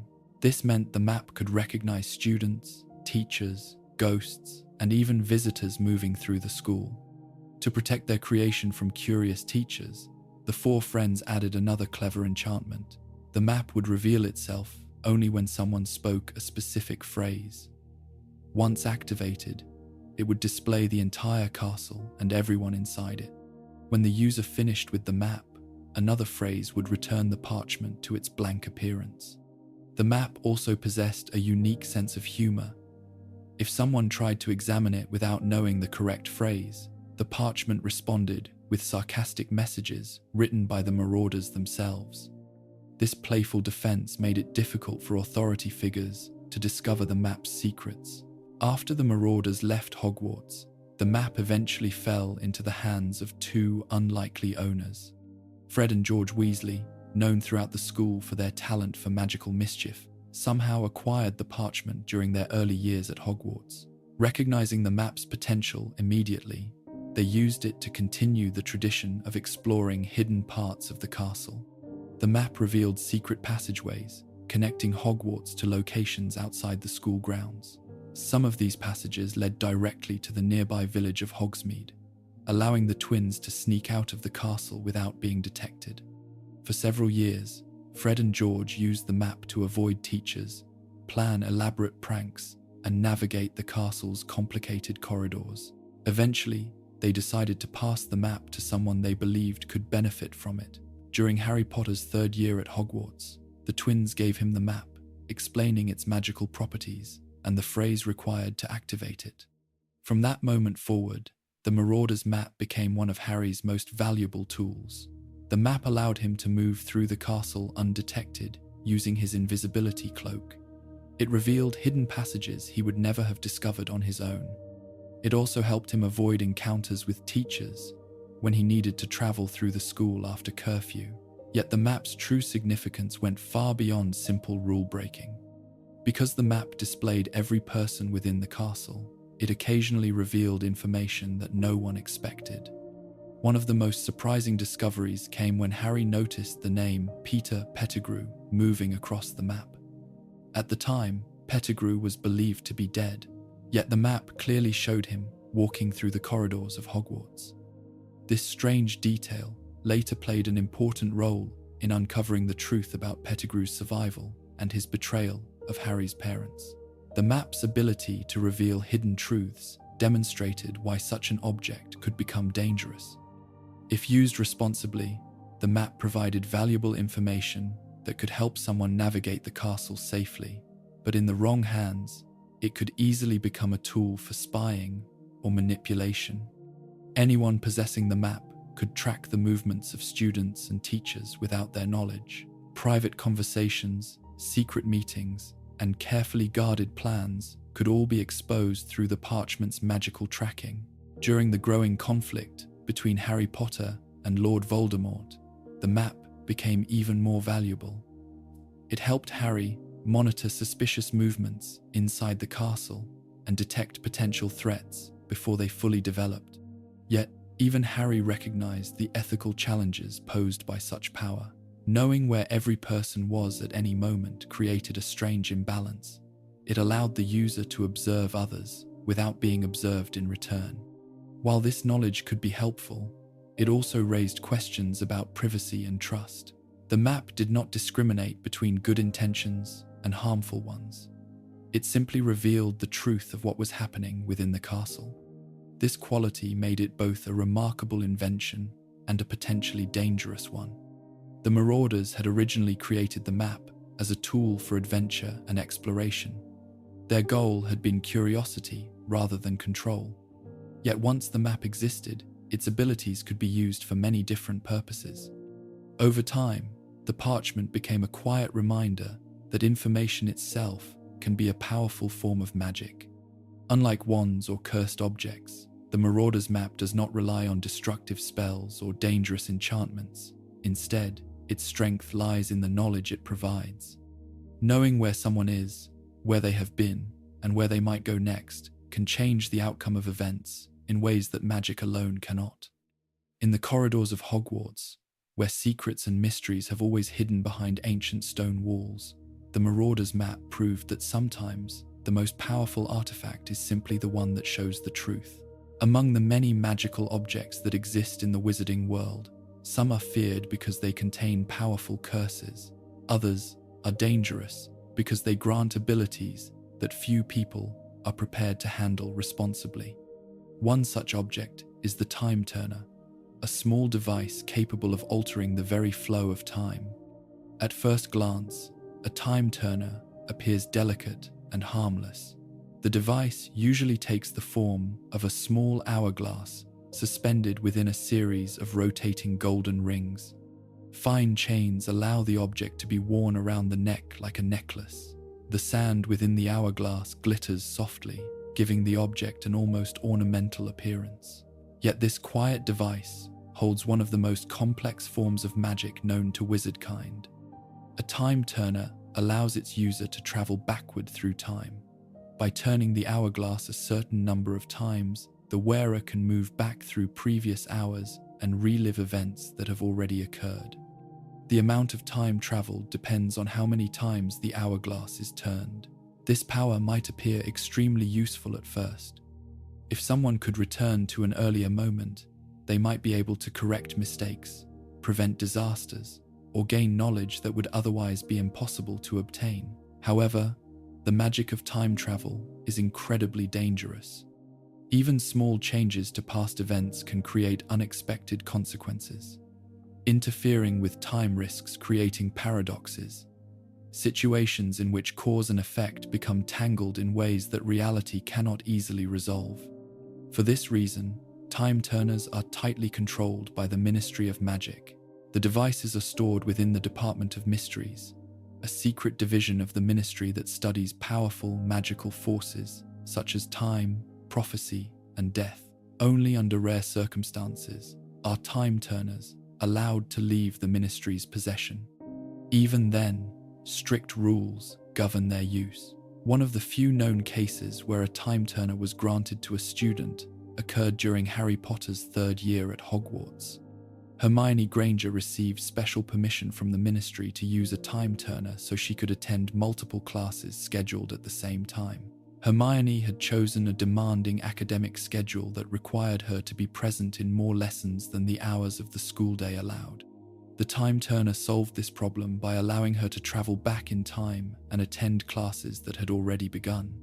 Throughout the school year, Hermione quietly used the device to appear in different classrooms at the correct moments. To other students, it seemed as though she had simply arrived without explanation, but the device required careful discipline. Hermione had been warned never to reveal her secret and never to interact with her past self while using the Time Turner. Such encounters could cause serious confusion or even magical instability. The greatest test of the Time Turner's power came near the end of that school year. At the time, Sirius Black had been captured within Hogwarts and was awaiting execution by the Ministry. Many believed Sirius to be a dangerous criminal responsible for betraying Harry Potter's parents. However, Harry and Hermione had learned that the truth was far more complicated. Sirius had been falsely accused. The real traitor was Peter Pettigrew, who had hidden himself for years in an attempt to escape punishment. Unfortunately, by the time the truth began to emerge, events had already moved too quickly. Sirius was locked inside the castle, and the Ministry had sent Dementors to carry out his execution. At this moment, Albus Dumbledore suggested a solution that relied on the Time Turner. He instructed Hermione and Harry to travel back several hours into the past. Their goal was not to change everything that had happened, but to make subtle adjustments that would allow Sirius to escape. The task required extreme caution. After turning the Time Turner several times, Harry and Hermione found themselves in the same evening they had just experienced. Yet now they had to remain hidden from their earlier selves, while waiting for the right moments to act. Their first objective was to rescue Buckbeak, a hippogriff that had been sentenced to execution earlier that day. By freeing the creature, they created a means for Sirius to escape later. Moving carefully through the castle grounds, they managed to release Buckbeak without being seen. Next came the more dangerous part of their mission. Harry and Hermione needed to ensure that the events they had already witnessed would unfold exactly as before. If they interfered too much, they might create contradictions that would unravel the timeline itself. This delicate balance required them to become quiet observers of their own past. At one crucial moment near the lake outside Hogwarts, Harry believed he had seen his father cast a powerful Patronus charm to save him from Dementors. When the time came, however, Harry realized that no one else was there. The person he had seen across the lake was actually himself. Understanding this, Harry stepped forward and cast the Patronus charm himself, completing the event exactly as he remembered it. Through this strange loop of cause and effect, the timeline remained stable. Eventually, Harry and Hermione reached the tower where Sirius was imprisoned. Using Buckbeak, they helped him escape into the night just moments before the Dementors arrived. Once their mission was complete, Hermione turned the Time Turner again, returning them safely to the present moment. The success of their plan demonstrated both the power and the danger of time travel. While the Time Turner allowed them to save an innocent life, the experience also revealed how fragile the structure of time truly is. A single mistake could have changed events in unpredictable ways. Because of these risks, Time Turners are rarely used. Later in wizarding history, many of the devices stored within the Department of Mysteries were destroyed during a violent battle that took place inside the Ministry of Magic. Shelves containing the delicate hourglasses shattered, sending fragments of time magic scattering through the chamber. This destruction ensured that very few Time Turners remained in existence. The wizarding world had learned that manipulating time carries consequences beyond ordinary magic. Even skilled witches and wizards cannot fully predict what might happen when the past is altered. The Time Turner stands as a reminder that some forms of magic reach beyond human understanding. While it may offer the ability to revisit earlier moments, the true challenge lies in knowing when such power should never be used at all. Some magical objects become dangerous not because they harm those who touch them, but because they reveal truths that people are not prepared to face. In the wizarding world, few artifacts embody this quiet but unsettling power more clearly than the Pensieve. At first glance, the Pensieve appears to be nothing more than a shallow stone basin. Ancient runes are carved along its edges, and the interior often contains a swirling pool of silvery light. The surface of that light moves like liquid memory, slowly shifting and folding in upon itself. Yet the object's true purpose is far more remarkable. A Pensieve allows a witch or wizard to remove memories from their mind and store them outside their body. By drawing a memory out with a wand, the person can place it into the basin, where it becomes visible as a floating strand of shining substance. Once a memory has been placed inside the Pensieve, anyone who looks into the basin can enter the memory itself. Rather than simply watching the memory as an observer, the viewer experiences it as though they are physically present within the scene. They can walk through the environment, hear the voices of those involved, and witness events from every angle.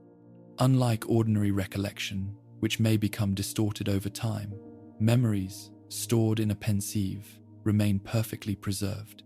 This ability makes the object extremely valuable for studying the past.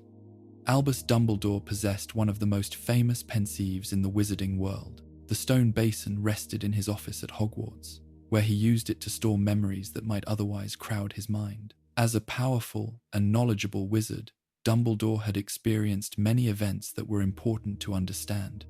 By placing memories inside the Pensieve, he could examine them carefully whenever necessary.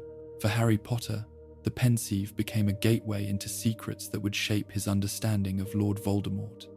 During Harry's later years at Hogwarts, Dumbledore used the Pensieve to share memories collected from various witches and wizards who had encountered Voldemort throughout his life.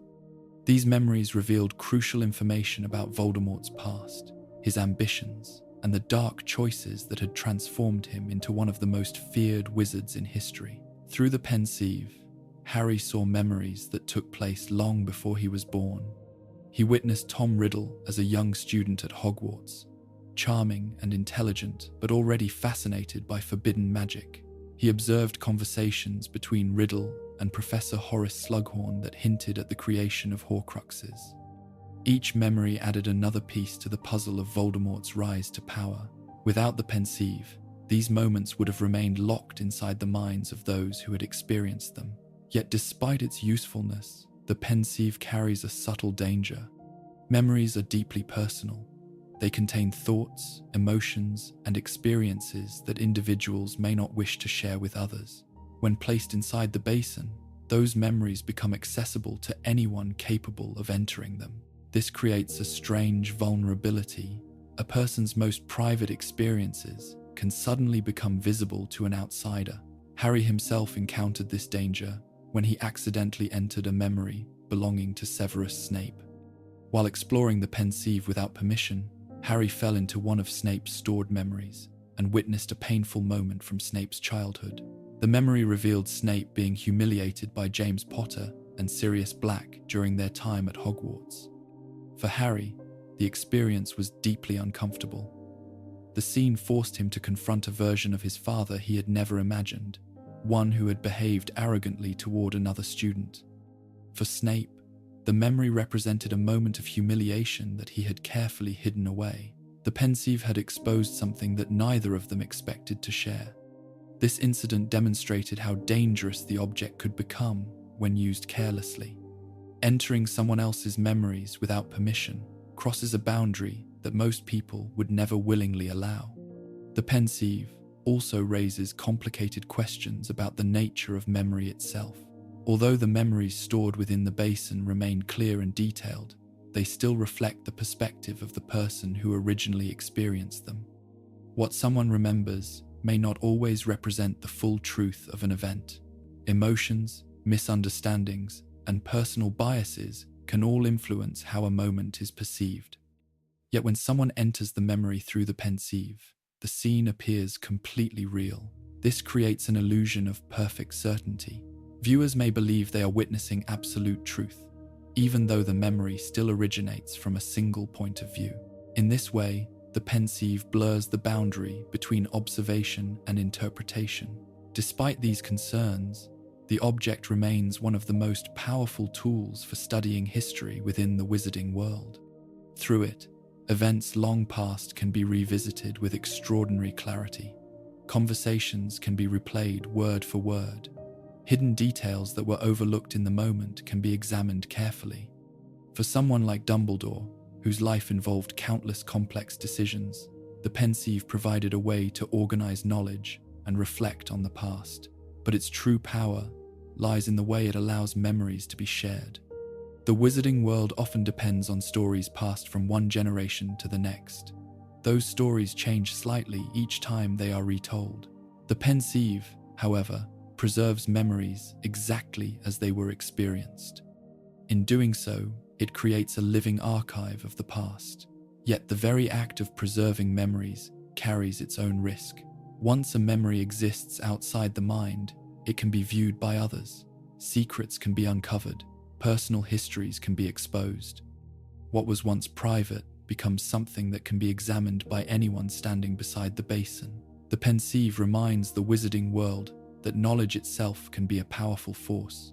Memories shape how people understand their lives and the choices they make. When those memories are shared or revealed unexpectedly, they can alter relationships, challenge beliefs, and uncover truths that were carefully hidden. For all its usefulness, the Pensieve stands as a quiet warning. Some truths are powerful not because they destroy, but because once they are seen, they cannot be forgotten. Some magical objects are dangerous because they were created with a single destructive purpose. Others become dangerous because they allow powerful spells to be cast more easily than ever before. In the wizarding world, no object illustrates this idea more clearly than a wand that came to be known by a fearsome title: the Elder Wand. For most witches and wizards, a wand is simply a tool used to focus magical ability. Each wand is unique, formed from a combination of magical wood and a core taken from a magical creature. The wand chooses the wizard, creating a bond that allows magic to flow smoothly between them. But the Elder Wand is not an ordinary wand. It is considered the most powerful wand ever created, capable of performing magic beyond the limits of ordinary wizarding tools. Spells cast through it become stronger, more precise, and often more effective than the same spells cast with any other wand. The wand's reputation grew over centuries, becoming part of a famous magical legend known as the Deathly Hallows. According to the story, 3 brothers once encountered death itself while traveling along a dangerous road. As a reward for their cleverness, Death offered each brother a magical object. The first brother asked for a wand more powerful than any other, a weapon that would guarantee victory in every duel. Death granted this wish by creating the Elder Wand. Whether the legend describes real events or simply an ancient story, the wand itself unquestionably existed. Throughout wizarding history, it passed from one owner to another, leaving behind a long trail of violence. The reason for this pattern lies in the wand's unusual method of loyalty. Ordinary wands form bonds with their owners through skill and compatibility. The Elder Wand, however, recognizes mastery in a very different way. It becomes loyal to whoever defeats its previous master. In many cases, this defeat came through violence. Wizards seeking the wand's power would challenge its owner to duels, hoping to claim the wand for themselves. When the duel ended, the victor would take possession of the Elder Wand, believing that its power now belonged to them. This cycle repeated itself for centuries. Stories of the wand spread throughout the magical world. Each time a new wizard gained control of it, rumors soon followed. Eventually, another ambitious wizard would attempt to steal it. The Elder Wand became known not only for its power, but also for the danger that followed anyone who possessed it. One of the most famous early owners of the wand was a dark wizard named Gellert Grindelwald. During the early 20th century, Grindelwald used the wand while building a powerful magical movement across Europe. With the Elder Wand in his possession, Grindelwald became extremely difficult to defeat. For many years, he expanded his influence and challenged the authority of the wizarding governments that opposed him. His rise eventually brought him into conflict with Albus Dumbledore, a wizard whose magical skill matched Grindelwald's own. The duel between Dumbledore and Grindelwald became one of the most famous confrontations in wizarding history. When the duel ended, Dumbledore emerged victorious. By defeating Grindelwald, he gained mastery of the Elder Wand and became its new owner. Unlike many previous masters, however, Dumbledore chose not to use the wand for personal ambition. Instead, he kept it quietly within his possession while serving as headmaster of Hogwarts. Even so, the wand's reputation continued to attract attention.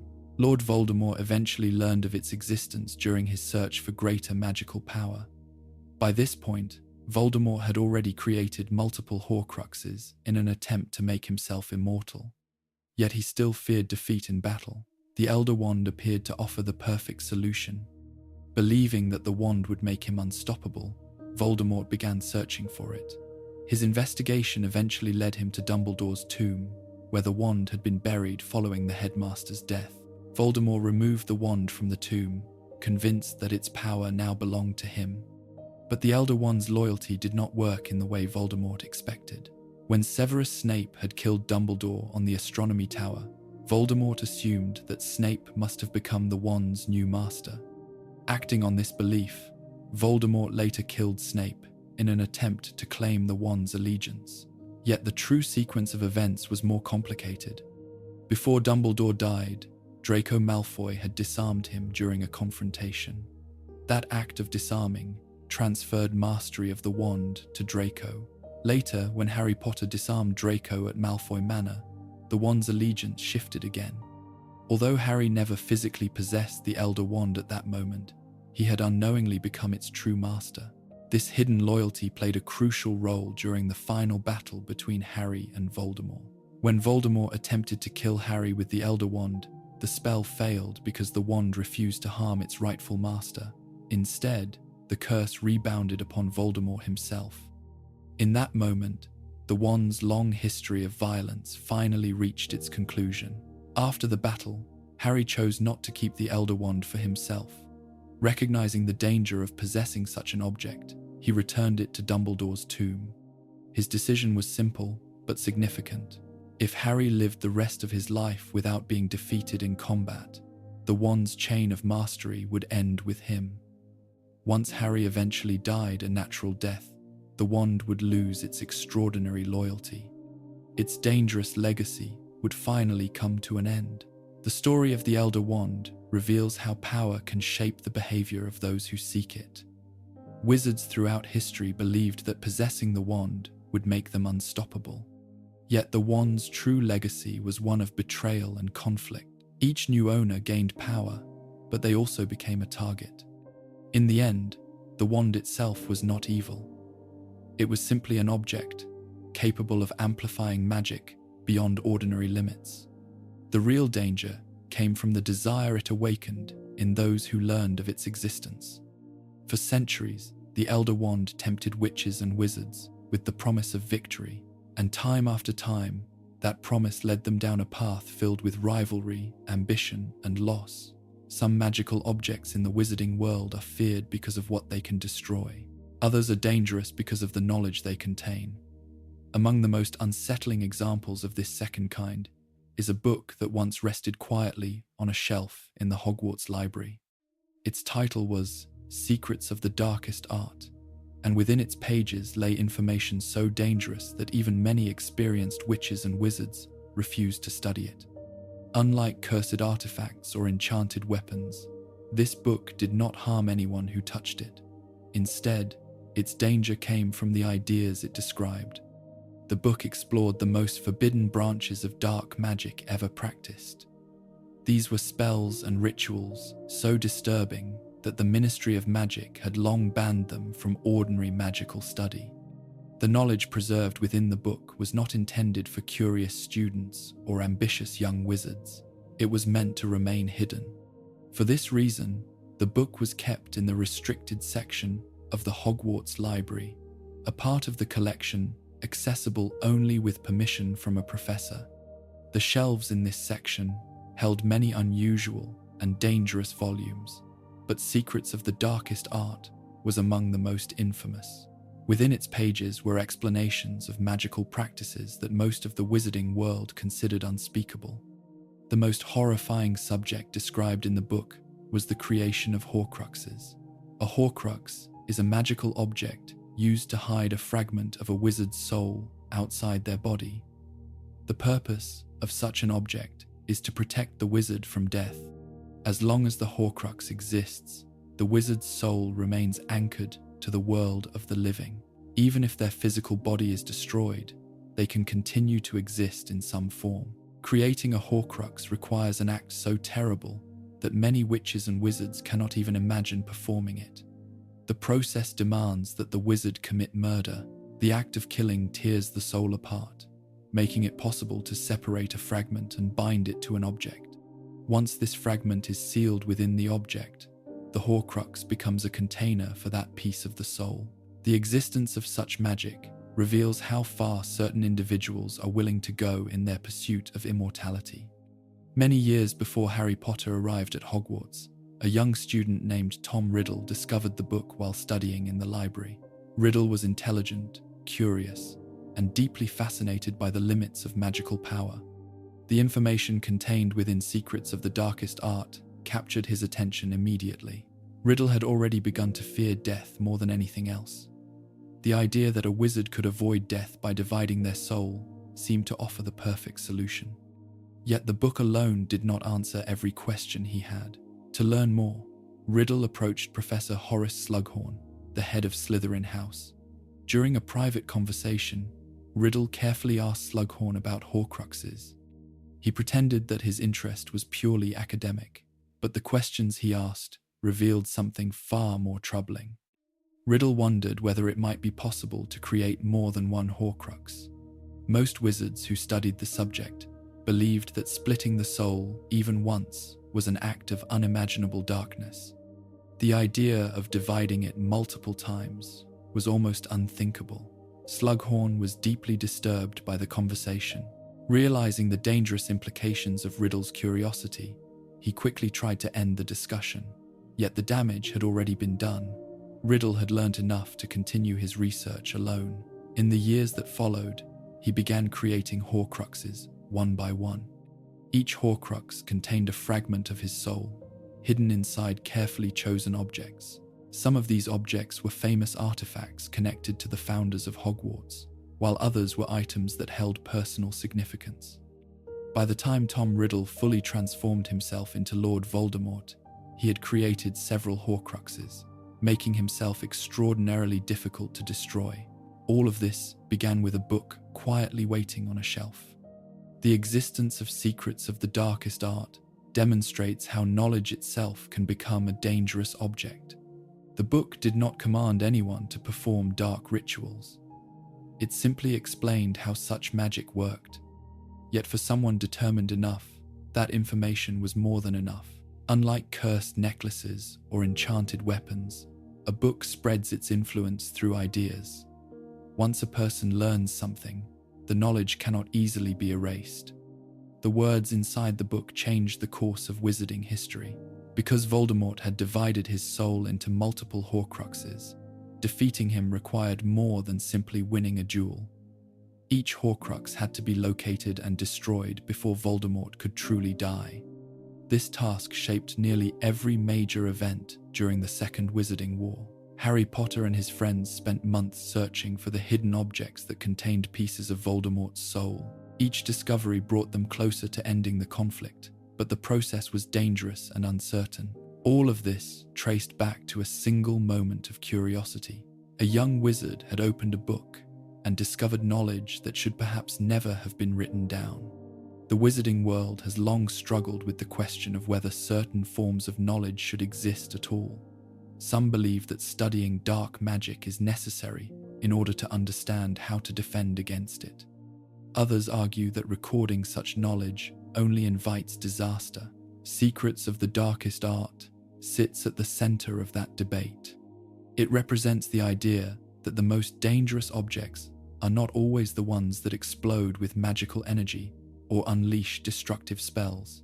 Sometimes the most dangerous object is simply a book waiting quietly for someone willing to read it. Some magical objects in the wizarding world become dangerous because they were designed to influence the thoughts and actions of others. Unlike weapons or cursed jewelry, these objects do not attack their victims directly. Instead, they work quietly, guiding emotions and decisions in ways that can change the course of events. One such object, deceptively simple in appearance, is known as the Diary of Tom Riddle. At first glance, the diary appears to be an ordinary book. Its cover is plain black, with the name Tom Marvolo Riddle printed neatly on the front. The pages inside seem blank, offering no sign of the dark magic hidden within them. Yet this diary is far from ordinary. The object was created many years before Harry Potter ever arrived at Hogwarts. At the time, Tom Riddle was still a student at the school. Intelligent and charismatic, he had already begun exploring forms of magic that most students would never consider. During this period, Riddle secretly created his first Horcrux. A Horcrux is an object that contains a fragment of a wizard's soul. The act of creating such an object requires murder, which tears the soul apart and allows a piece of it to be sealed inside the chosen container. Riddle selected his diary as the object that would carry this fragment. But the diary was not simply a storage place for a piece of his soul. Riddle designed it with a unique and disturbing purpose. The fragment of his soul inside the diary was capable of interacting with anyone who wrote within its pages. When someone wrote a message in the diary, the ink would slowly fade away. Moments later, new words would appear as though someone else were writing a reply. In truth, the person answering those messages was a preserved memory of Tom Riddle himself. This magical version of Riddle could speak, ask questions, and slowly build a relationship with the person using the diary. Over time, the user might begin to trust the voice answering them from the pages. That trust was the key to the diary's power. The object was designed to influence its owner emotionally. As the conversation continued, the diary would draw strength from the user's thoughts, feelings, and secrets. The more someone confided in the diary, the stronger the fragment of Riddle's soul would become. Eventually, the diary could begin to control the person writing in it. Many years after the diary was created, it found its way into the hands of Ginny Weasley, a young student beginning her first year at Hogwarts. Ginny discovered the diary among her school supplies, unaware of its dark nature. Lonely and overwhelmed during her first weeks at school, she began writing in the diary as though it were a private journal. To her surprise, the diary answered. At first, the messages seemed harmless. The voice inside the diary appeared sympathetic and curious. It asked questions about Ginny's life and listened as she described her worries and fears. Slowly, the diary gained her trust. As the conversations continued, the fragment of Tom Riddle inside the book grew stronger. The magical connection between the diary and Ginny allowed Riddle to begin influencing her thoughts and actions. Without fully understanding what was happening, Ginny began losing control of herself at certain moments. During these periods, the diary took control of her body. Under Riddle's influence, Ginny was forced to open the Chamber of Secrets, a hidden chamber within Hogwarts that had been sealed for centuries. Inside the chamber lived a deadly basilisk, a giant serpent capable of killing with a single glance. Through Ginny, the diary unleashed the creature upon the school. Students began to fall victim to mysterious attacks. Each victim was discovered petrified, their bodies frozen by the basilisk's gaze. Fear spread throughout Hogwarts as teachers struggled to understand what was happening. All the while, the diary remained hidden. Ginny herself could not remember what she had done while under the diary's control. Each time she regained awareness, she found pages of writing she did not remember creating. Eventually, Harry Potter discovered the diary and realized that it was connected to the attacks. Through the magical memory preserved inside the book, Harry encountered the young Tom Riddle face to face. The memory explained how the diary had been used to reopen the Chamber of Secrets. By this point, the fragment of Riddle's soul had grown powerful enough to begin forming a physical presence. If Ginny had died while under the diary's influence, the memory of Riddle might have fully returned to life. This possibility revealed just how dangerous the diary truly was. It was not simply a book containing dark magic. It was an object capable of resurrecting a part of Voldemort himself.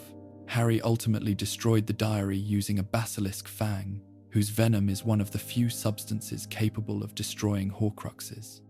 As the fang pierced the diary's pages, dark ink burst from the book like blood, and the fragment of Riddle's soul was destroyed.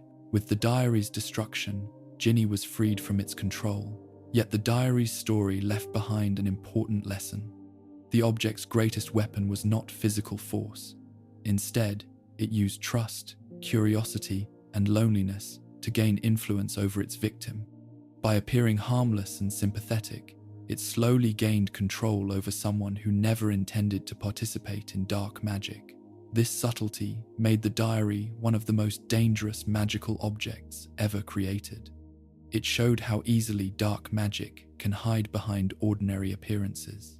A simple book, lying quietly among school supplies, had nearly unleashed a powerful dark wizard back into the world, and all it required was someone willing to write the first word. Among the many magical objects that exist in the wizarding world, some carry danger not through curses or dark magic, but through the strange influence they exert over human emotions. One such object is the love potion, a magical substance capable of altering a person's feelings and desires in powerful ways. At first glance, a love potion might appear harmless, even playful. The potion usually shimmers with a pearly sheen and releases a scent that changes depending on who smells it. Each person detects aromas that feel familiar and comforting, reflecting things they find most attractive. This pleasant fragrance often disguises the potion's true nature.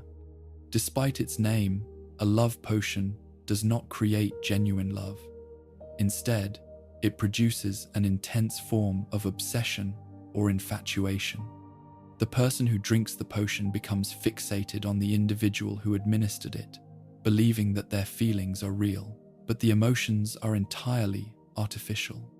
This difference makes love potions far more troubling than they might initially seem.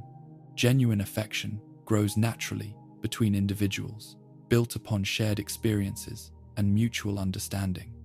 The feelings produced by a love potion, however, are forced through magical manipulation. The victim's free will is quietly overridden. Because of this ethical concern, love potions occupy a strange place within wizarding culture.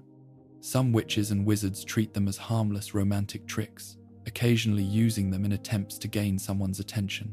Others consider them deeply unethical, arguing that influencing someone's emotions through magic is a violation of personal autonomy. The most powerful known love potion is called Amortentia. Amortentia is famous for its strong scent and shimmering appearance. When someone smells the potion, the fragrance changes depending on their personal attractions. One person might smell fresh grass and parchment, while another might detect the scent of flowers or warm baked bread. The potion seems almost alive in the way its surface swirls and glows. Yet despite its beauty, Amortentia produces the strongest infatuation known to magical potion making. Anyone who drinks it becomes consumed by feelings directed toward the person who administered the potion. These feelings can be overwhelming. The potion's influence fades eventually, but during its effect, the victim may behave in ways they would never choose under normal circumstances. Their judgment becomes clouded, and their emotions become tied completely to the individual who enchanted them. This power makes love potions dangerous tools when used irresponsibly. One of the most tragic examples of their misuse occurred many years before Harry Potter's birth. At that time, a witch named Marvolo Gaunt fell in love with a muggle man named Tom Riddle. Merope came from a troubled family and lived a life marked by loneliness and fear. When she developed feelings for Tom Riddle, she believed he would never return her affection naturally. Instead of accepting this reality, she turned to magic. Merope used a love potion to influence Tom Riddle's feelings, causing him to fall under the potion's effect. While enchanted, he behaved as though he were deeply in love with her. The two eventually married. For a time, it may have appeared that Merope had achieved the life she wanted. Yet the foundation of the relationship was built entirely upon magical manipulation. Tom Riddle's affection was not genuine. It existed only because of the potion's influence. Eventually, Merope stopped administering the potion, possibly hoping that Tom might remain with her even after its effects faded. But when the potion's magic wore off, the truth became clear. Tom Riddle immediately abandoned her. Left alone and heartbroken, Merope later gave birth to a child who would grow up to become one of the most feared dark wizards in history, Lord Voldemort. This connection between love potions and Voldemort's origin carries a symbolic meaning. Because Voldemort was conceived under the influence of a magical manipulation of love, he grew up unable to understand or experience genuine affection. While many factors shaped his personality, the unnatural circumstances surrounding his birth became part of the tragic story behind his character. The misuse of love potions continued to appear in smaller incidents throughout the wizarding world. During Harry Potter's 6th year at Hogwarts, several students experimented with love potions purchased from joke shops. In one case, a potion intended for Harry accidentally ended up in a box of chocolates. Ron Weasley unknowingly ate the enchanted sweets. The effect was immediate. Ron became intensely infatuated with Romilda Vane, the student who had originally prepared the potion for Harry. His behavior changed dramatically as he attempted to seek her attention. Fortunately, the situation was quickly recognized and treated with an antidote. Though this incident ended harmlessly, it demonstrated how easily love potions can disrupt relationships and cause confusion. Unlike spells cast in duels, love potions work quietly. They alter emotions rather than physical surroundings. Because of this subtlety, their effects can spread unnoticed until the victim begins acting in unusual ways. The wizarding world continues to debate how such potions should be treated. Some magical authorities believe that stronger regulations should control their use. Others argue that education and responsibility are enough to prevent serious harm. Yet the examples from history suggest that even seemingly playful magic can carry serious consequences. The existence of love potions reminds us that magic affecting the human mind is often more dangerous than magic affecting the physical world. Changing someone's emotions may appear harmless, but the consequences can reshape lives in ways that no spell can easily undo. In the end, the danger of love potions lies not in explosions or curses, but in the quiet power they have to rewrite the most personal feeling of all. Some magical objects become dangerous not because they were meant to harm others, but because they protect something so powerful that anyone who seeks it must face extraordinary risk. In the wizarding world, few objects represent this idea more clearly than the Goblet of Fire. At first glance, the goblet appears simple. It is an old wooden cup, carved with ancient runes, and resting upon a slender pedestal. Blue flames burn constantly within its bowl, giving the object an eerie and mysterious presence. Despite its quiet appearance, the Goblet of Fire possesses powerful magical authority. For centuries, it has been used to select champions for the Triwizard Tournament, a legendary magical competition held between the 3 largest wizarding schools in Europe. The tournament was designed to test courage, intelligence, and magical ability through a series of extremely dangerous tasks. Only the most capable students were meant to participate. To ensure fairness, the goblet itself was enchanted to choose the champions. Students wishing to compete would write their names on pieces of parchment and place them into the goblet's flames. After a period of time, the goblet would eject a slip of parchment containing the name of the selected champion. Once a name had been chosen, the decision was magically binding. The champion could not withdraw from the competition. This rule gave the goblet extraordinary influence. By selecting a person's name, the object effectively committed that individual to facing challenges that could place their life in danger. Because of these risks, the Triwizard Tournament had been discontinued for many years. Earlier versions of the competition had led to numerous injuries and even deaths among the participating students. Eventually, the wizarding authorities responsible for the tournament decided that the dangers had become too great. For a long time, the Goblet of Fire remained unused. However, during Harry Potter's 4th year at Hogwarts, the tournament was revived in an attempt to strengthen cooperation between the magical schools. Representatives from Beauxbatons Academy in France and Durmstrang Institute in Northern Europe arrived at Hogwarts to participate in the event. The Goblet of Fire was placed in the entrance hall of the castle. To prevent younger students from entering the competition, a powerful magical barrier known as the age line was drawn around the goblet. This enchantment prevented anyone under the required age from placing their name into the flames. The system appeared secure, yet hidden forces were already working to manipulate the tournament for far darker purposes. Unknown to the students and teachers of Hogwarts, the goblet had been secretly altered through a powerful confundus charm. This charm confused the object's magical judgment, making it believe that an additional school was participating in the tournament. As a result, the goblet would choose an extra champion. When the moment arrived for the champions to be selected, the goblet performed its task as expected. One by one, it produced slips of parchment containing the names of the chosen competitors from each school. First came the champion from Durmstrang. Next came the champion from Beauxbatons. Finally, the goblet selected the champion from Hogwarts. But the blue flames suddenly erupted once more. A fourth slip of parchment shot into the air, carrying a name that no one expected: Harry Potter. Harry had never entered his name into the goblet, yet the magical contract binding the tournament recognized him as a champion. Because the goblet's decision could not be reversed, Harry was forced to compete, despite being younger and less experienced than the other participants. This unexpected selection was not an accident. The manipulation of the goblet had been carefully planned by followers of Lord Voldemort. Their goal was to guide Harry through the tournament until he reached the final task, where a hidden trap awaited him. Each task in the competition pushed the champions to their limits. They faced dragons guarding golden eggs, explored a lake filled with dangerous magical creatures, and navigated a vast maze filled with enchanted obstacles. Throughout these challenges, Harry survived through a combination of courage, quick thinking, and help from friends. But the true danger lay at the end of the maze. At the center of the final task stood the Triwizard Cup, the trophy awarded to the champion.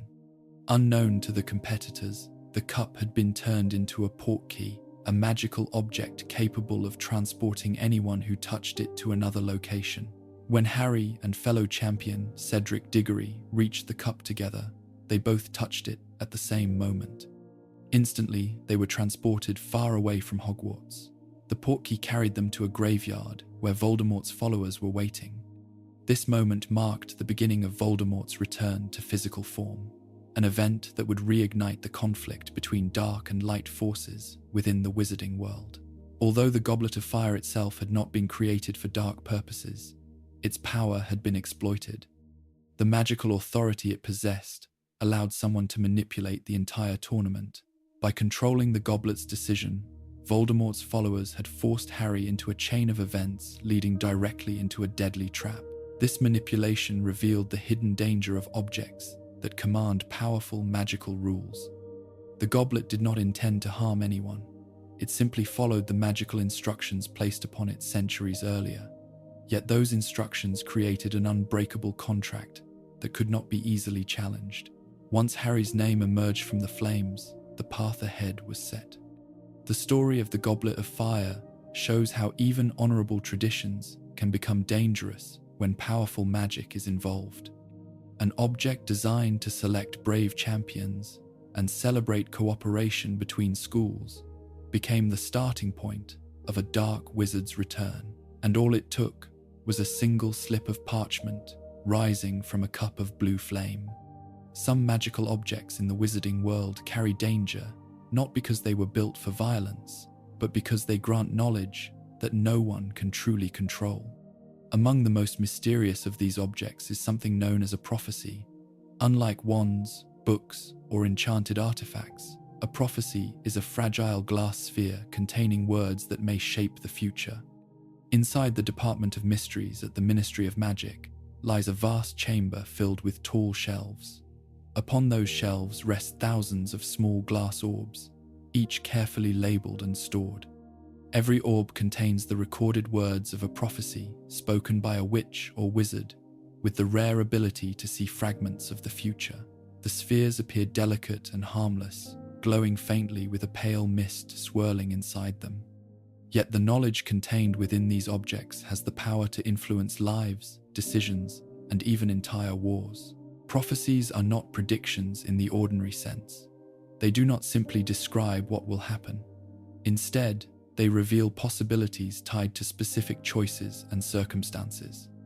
Because of this, the words within a prophecy can shape the actions of those who hear them. Once someone believes a prophecy concerns them, their behavior may change in ways that cause the prophecy to come true. This strange relationship between knowledge and destiny makes prophecy one of the most dangerous forms of magic studied within the Department of Mysteries. One prophecy in particular became central to the conflict between Harry Potter and Lord Voldemort.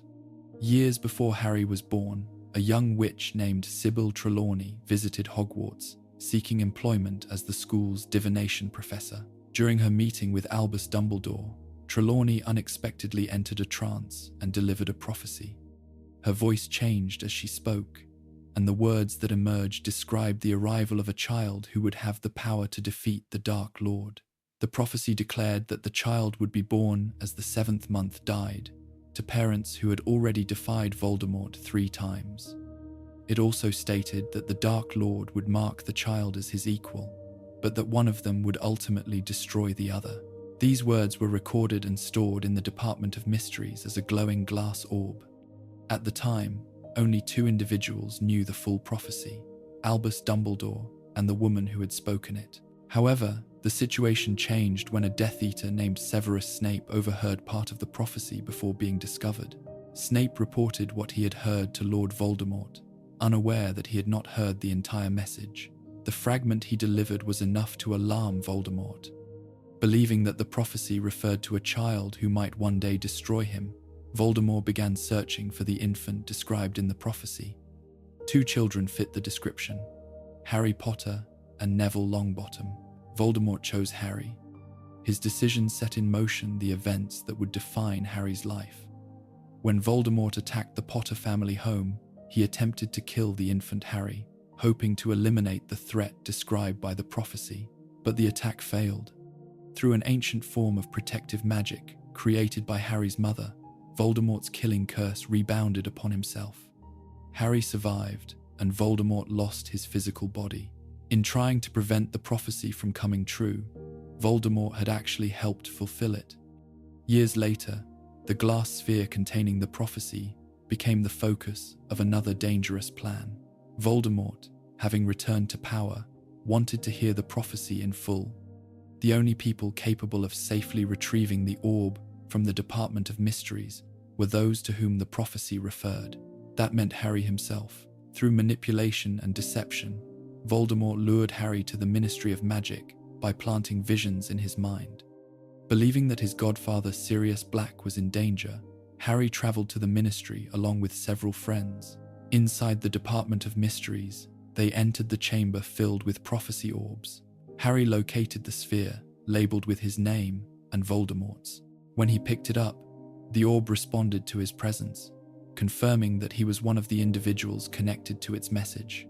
Moments later, Death Eaters appeared in the chamber. They had followed Harry there, hoping to force him to deliver the prophecy into their hands. What followed was a chaotic battle among the shelves of glass spheres. During the fight, many of the prophecy orbs fell and shattered against the floor. Each broken sphere released its swirling mist into the air before fading away forever. The prophecy concerning Harry and Voldemort narrowly survived the conflict, though the battle left the chamber in ruins. Eventually, the prophecy was destroyed as well, shattered during the confrontation between the Order of the Phoenix and Voldemort's followers. Yet by that time, the prophecy had already served its purpose. Harry eventually learned the full message from Dumbledore. More importantly, he came to understand that the prophecy did not force him to fight Voldemort. Instead, Voldemort's own actions had made the conflict unavoidable. The prophecy revealed a possibility, but the choices of the people involved turned that possibility into reality. The fragile glass orb that once held those words demonstrates how knowledge itself can become a powerful and dangerous force. Once a prophecy is spoken, the knowledge it contains begins to shape the thoughts and fears of those who hear it. Sometimes the greatest danger lies not in the prophecy itself, but in the way people respond to it. A single sentence spoken in a quiet room had guided the actions of two powerful wizards for many years, and the consequences of those words changed the course of the entire wizarding world. Some magical objects are dangerous because they were designed to harm. Others are dangerous because they tempt people with something far more powerful than destruction. Among the most mysterious artifacts in the wizarding world is an object known as the Resurrection Stone. At first glance, it appears to be a simple black ring set with a dark stone, yet the magic hidden within it promises something that has fascinated witches and wizards for centuries: the possibility of bringing the dead back to the living world. The stone is connected to the ancient legend of the Deathly Hallows. According to the story, 3 brothers once encountered death and were each given a magical object. The second brother, who could not bear the loss of someone he loved, asked for the power to recall the dead. Death granted him the Resurrection Stone. Unlike the Elder Wand, which offered unmatched power in battle, the stone possessed a quieter and more unsettling ability. When the person holding the stone turned it in their hand 3 times, the spirits of those who had died would appear nearby. Yet these spirits were not truly alive. They appeared as pale, shadow-like figures standing between the worlds of the living and the dead. They could speak, and they could be seen by the person who summoned them, but they could never fully return to the world they had left behind. The story of the second brother in the legend illustrates the danger of this power. According to the tale, he used the stone to summon the woman he had once loved. When she appeared, he realized that she no longer belonged among the living. She was distant, separated from the world by the boundary of death itself.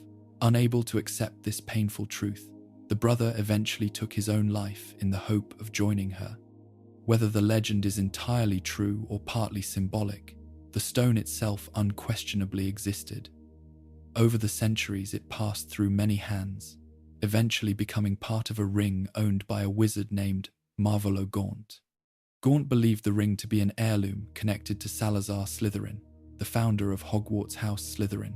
He treasured it as proof of his family's ancient magical heritage. What Gaunt did not fully understand was that the ring contained the Resurrection Stone within its setting. Many years later, the ring was discovered by Tom Riddle, who was actually Gaunt's descendant. By that time, Riddle had already begun transforming himself into Lord Voldemort. Riddle took the ring and used it as another Horcrux, placing a fragment of his soul inside it. In doing so, he turned the ring into something even more dangerous. Anyone who placed the ring upon their finger would be exposed to a powerful curse designed to kill the wearer. For many years, the ring remained hidden in the ruins of the Gaunt family home. Eventually, Albus Dumbledore discovered the ring during his search for Voldemort's Horcruxes. Recognizing it as a Horcrux, he prepared to destroy it. But when Dumbledore looked at the stone set within the ring, he realized something extraordinary. The dark stone was the legendary Resurrection Stone. For a brief moment, Dumbledore allowed himself to imagine using the stone to see his lost family again. He had carried guilt for many years over the death of his sister Ariana and the mistakes of his youth. The possibility of seeing them once more was deeply tempting. In that moment of weakness, Dumbledore placed the ring upon his hand. The curse Voldemort had hidden within the ring activated immediately. Dark magic spread through Dumbledore's body, threatening to end his life within moments. Only the quick intervention of Severus Snape prevented the curse from killing him instantly. Snape managed to contain the magic within Dumbledore's injured hand. Even so, the damage could not be fully reversed. The curse would eventually claim Dumbledore's life within a year. Before his death, Dumbledore succeeded in destroying the Horcrux by striking the ring with the Sword of Gryffindor. The basilisk venom absorbed into the blade destroyed the fragment of Voldemort's soul, yet the Resurrection Stone itself survived. Dumbledore later hid the stone inside a small object that Harry Potter would eventually inherit, the golden snitch he had caught during his first Quidditch match at Hogwarts. During the final days of the conflict with Voldemort, Harry discovered the stone hidden inside the snitch. As he prepared to walk into the Forbidden Forest and face Voldemort, he turned the stone in his hand 3 times. At once, figures began to appear around him. Harry saw the spirits of his parents, James and Lily Potter, along with Sirius Black and Remus Lupin. They spoke to him gently, offering comfort as he prepared to face what he believed would be his own death. Yet even in that moment, the stone did not truly return the dead to life. The spirits could not change the events ahead. They could only accompany Harry for a short time, offering the reassurance that he was not alone. Once Harry reached the place where Voldemort waited, he dropped the stone quietly into the forest. The resurrection stone disappeared into the grass, its power left behind as Harry continued forward. The story of the stone reveals why it is considered one of the most dangerous magical objects ever created. It does not curse those who touch it, nor does it unleash destructive spells. Instead, it offers something far more difficult to resist. It offers the chance to see those who have been lost forever. For anyone carrying grief, that temptation can be overwhelming. Yet the stone cannot truly erase death. It can only reveal how deeply the living still long for those who are gone. In the end, the resurrection stone reminds the wizarding world that some boundaries exist for a reason. Even magic cannot safely bridge the distance between the living and the dead. Some magical objects are dangerous because they bring destruction wherever they go. Others are dangerous because they tempt people with the illusion of control. Among the most subtle and deceptive artifacts in the wizarding world is the Invisibility Cloak, an object that appears simple but carries extraordinary magical power. At first glance, the cloak looks like an ordinary piece of fabric. It drapes over the shoulders like any other cloak, soft and light to the touch. Yet when someone pulls the cloak around their body, something remarkable happens. The wearer disappears completely. Unlike simple disillusionment charms or spells that blur a person's outline, the Invisibility Cloak hides the wearer perfectly. No shimmer or shadow reveals their presence. Even powerful magical detection methods struggle to uncover someone concealed beneath the cloak. This makes the cloak one of the most valuable tools a wizard could possess. The cloak is also one of the legendary Deathly Hallows, the three magical objects described in an old wizarding tale about three brothers who once encountered death. In the story, the youngest brother asked for a cloak that would allow him to walk unseen by death itself. Death provided a cloak that could never truly be taken from its owner. While many invisibility cloaks exist in the wizarding world, most of them eventually lose their magical strength. Over time, they fade, become partially transparent, or fail to hide the wearer completely. The cloak connected to the legend of the Deathly Hallows is different. Its magic never weakens. For centuries, the cloak passed quietly through a single family line, eventually becoming part of the Potter family's inheritance. The cloak had been handed down from parent to child for generations, before finally reaching James Potter, Harry's father. James used the cloak frequently during his years at Hogwarts. Along with his friends Sirius Black, Remus Lupin, and Peter Pettigrew, James used the cloak while exploring secret passages and wandering through the castle after curfew. The cloak allowed them to move freely without being discovered by teachers or other students. Though their adventures were often mischievous rather than dangerous, the cloak's power made those adventures possible. After James Potter's death, the cloak remained hidden for many years. Eventually, it was passed to Harry Potter during his first year at Hogwarts. The cloak arrived as a mysterious gift delivered anonymously during the winter holidays. Along with the cloak came a simple message explaining that it had belonged to Harry's father. From that moment forward, the cloak became one of Harry's most trusted possessions. Throughout his years at Hogwarts, Harry used the cloak to move through the castle undetected.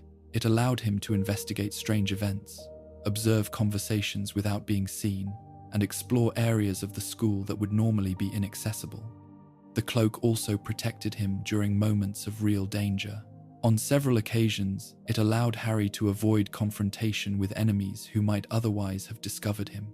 The cloak's ability to hide him from sight often gave him the advantage of surprise. Yet the cloak's power also carried risks. Being invisible can change how someone behaves. When people believe they cannot be seen, they may act differently than they would under ordinary circumstances.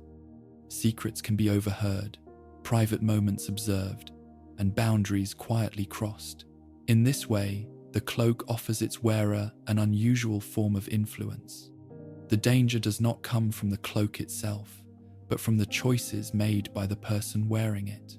Even the cloak's legendary status as one of the Deathly Hallows contributed to its reputation. For many witches and wizards, the three Hallows represented the ultimate mastery of death.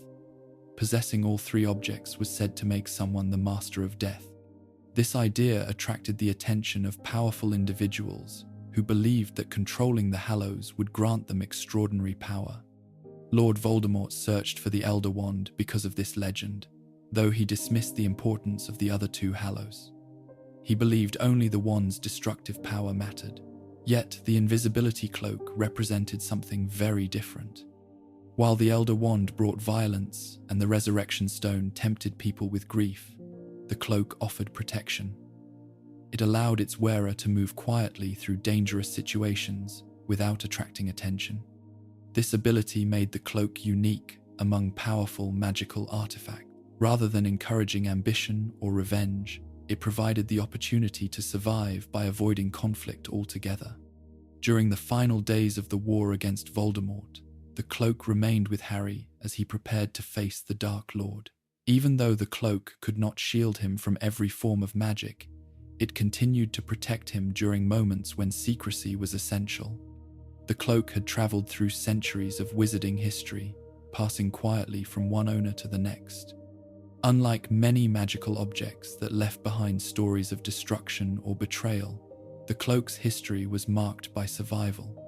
It allowed those who carried it to avoid danger rather than confront it directly.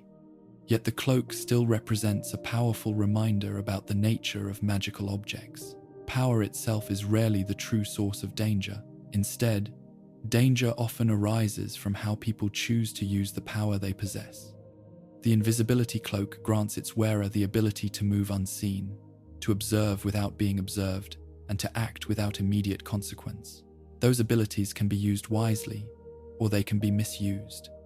In the end, the cloak remains one of the most fascinating magical artifacts in existence. It hides its wearer perfectly, yet it also reveals an important truth about magic itself. Sometimes the most powerful object is not the one that destroys enemies or bends time. Sometimes it is simply the one that allows someone to walk quietly through the world without being seen. Some magical objects in the wizarding world become dangerous not because they were created for harm, but because of the influence they quietly exert over the mind. One such object, both fascinating and unsettling, is known as the Sorting Hat. At first glance, it appears to be nothing more than a worn, patched wizard's hat. Its fabric is faded, its brim droops slightly, and its appearance suggests centuries of use. Yet the Sorting Hat holds a form of magic that few objects possess. The hat was originally created by the four founders of Hogwarts School of Witchcraft and Wizardry: Godric Gryffindor, Helga Hufflepuff, Rowena Ravenclaw, and Salazar Slytherin. Each of them wished to ensure that the school would continue selecting students according to the values they believed were most important. To solve this problem, they placed their magical knowledge into a single enchanted object, the Sorting Hat. Through powerful spells, the founders gave the hat the ability to examine the thoughts, memories, and personality of every student who placed it upon their head. The hat could sense qualities such as courage, ambition, loyalty, and intelligence. Based on these traits, it assigned each student to one of the four Hogwarts houses. For centuries, the hat has carried out this task at the start of every school year. One by one, new students sit upon a stool while the hat studies their minds. Within moments, it announces the house where they will spend the rest of their time at Hogwarts. This process seems simple, yet the magic behind it is incredibly complex. Unlike ordinary enchanted objects, the Sorting Hat possesses a form of awareness. It can think, speak, and even hold conversations with the person wearing it. When placed on someone's head, the hat explores their thoughts with remarkable precision. It can see hidden fears, personal ambitions, and qualities that even the student may not fully recognize. Because of this ability, the hat sometimes faces difficult decisions. Many students possess traits that could place them in more than one house. In these moments, the hat considers not only what the student is, but also what they value and what they hope to become. This unusual connection between the hat and the minds of students gives it extraordinary influence. The house a student enters often shapes their friendships, their mentors, and their experiences throughout their years at Hogwarts. Students from the same house share dormitories, attend classes together, and compete alongside one another. Over time, these house identities can become powerful parts of a person's life. Because of this, the Sorting Hat does more than assign students to groups. It quietly shapes the social structure of the entire school. For most students, the hat's decision is accepted without question. Yet, there are moments in Hogwarts history when its choices have raised difficult questions about identity and destiny. One of the most famous examples occurred when Harry Potter first sat beneath the hat. As the hat examined Harry's thoughts, it sensed qualities that could place him in several houses. Harry possessed courage and determination, but the hat also noticed ambition and a certain connection to Salazar Slytherin. For a brief moment, the hat considered placing Harry in Slytherin House. The possibility disturbed Harry deeply. He had already heard troubling stories about Slytherin and its association with dark wizards. Desperate to avoid that path, Harry whispered a request to the hat, not Slytherin. The hat paused, recognizing Harry's strong preference. After considering his courage and determination, it placed him in Gryffindor instead. This moment revealed something unusual about the hat's magic. While the hat could see into a person's mind, it also respected their choices. A student's own desires could influence the decision. This ability made the Sorting Hat more than a simple tool. It became a quiet partner in the shaping of young witches and wizards. Yet this same influence carries a certain danger. When students are sorted into houses at such a young age, they often begin to see themselves through the identity the hat has chosen for them. A student placed in Gryffindor may believe they must always act bravely. A student placed in Slytherin may feel pressure to prove their ambition. These expectations can shape behavior in subtle ways. Over time, the house divisions can also create rivalries. Students from different houses sometimes compete fiercely in academic contests, Quidditch matches, and the pursuit of house points. While these competitions are meant to build spirit and cooperation, they occasionally deepen misunderstandings between groups. The Sorting Hat itself seems aware of this problem. Each year before the sorting ceremony, the hat sings a song reflecting on the state of Hogwarts. In several of these songs, it has warned students about the dangers of division and the importance of unity. The hat understands that its system of sorting, while useful, also carries risks. The houses were meant to represent different strengths within the wizarding community, but when students begin to believe that one house is better than another, those strengths can become sources of conflict. Despite these concerns, the Sorting Hat continues to perform its role year after year. It remains one of the oldest magical objects in the wizarding world, still actively serving its original purpose. The knowledge placed inside it by the four founders has survived for centuries, guiding generations of young witches and wizards. Yet the hat's quiet power reminds us of an important truth. Sometimes the most influential magical objects are not the ones that cast spells or unleash destructive forces. Instead, they are the ones that shape how people see themselves and the paths they choose to follow. The Sorting Hat does not command students or control their actions, but by placing them into houses, it begins a journey that will influence their friendships, their ambitions, and the person they will ultimately become. Some magical objects in the wizarding world are dangerous because they carry immense power. Others are dangerous because they slowly change the thoughts of anyone who keeps them close. Among the most infamous examples of this quiet influence is an object known as Salazar Slytherin's locket. At first glance, the locket appears elegant and valuable. The metal is dark and polished, and the surface is decorated with a large emerald set into the center.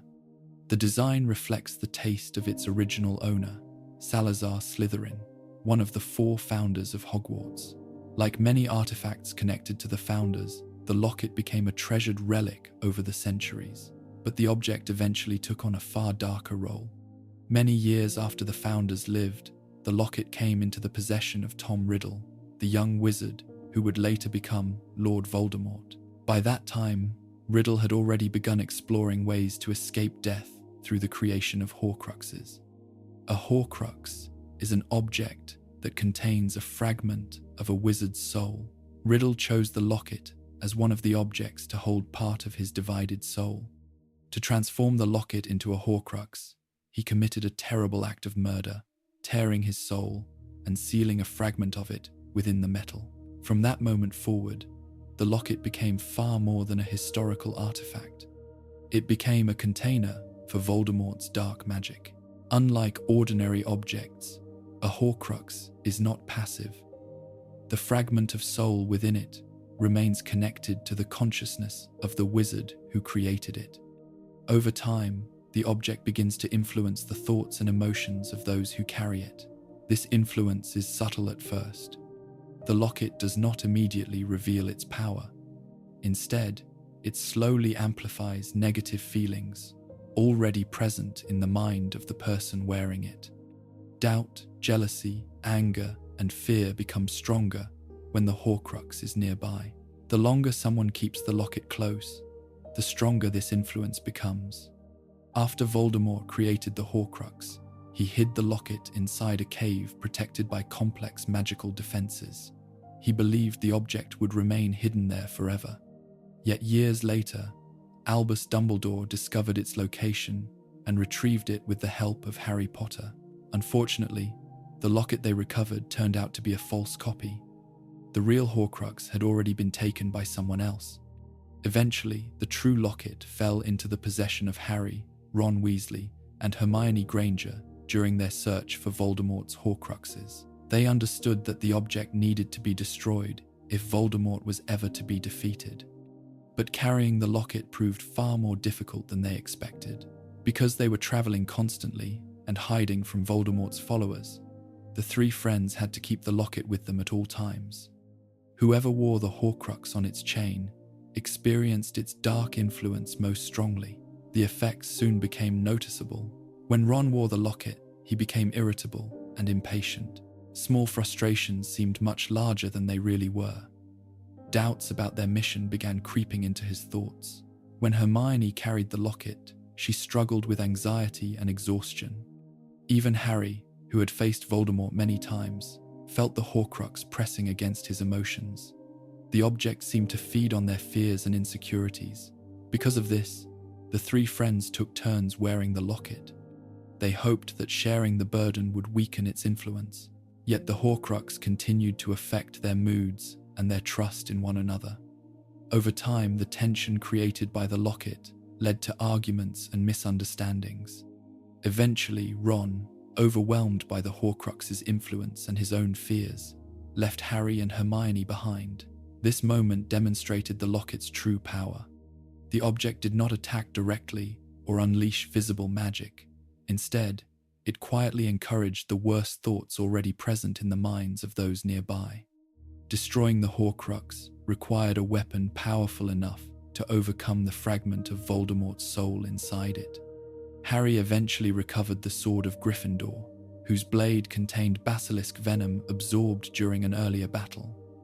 This venom was one of the few substances capable of destroying a Horcrux. When the time came to destroy the locket, Ron returned and volunteered to carry out the task.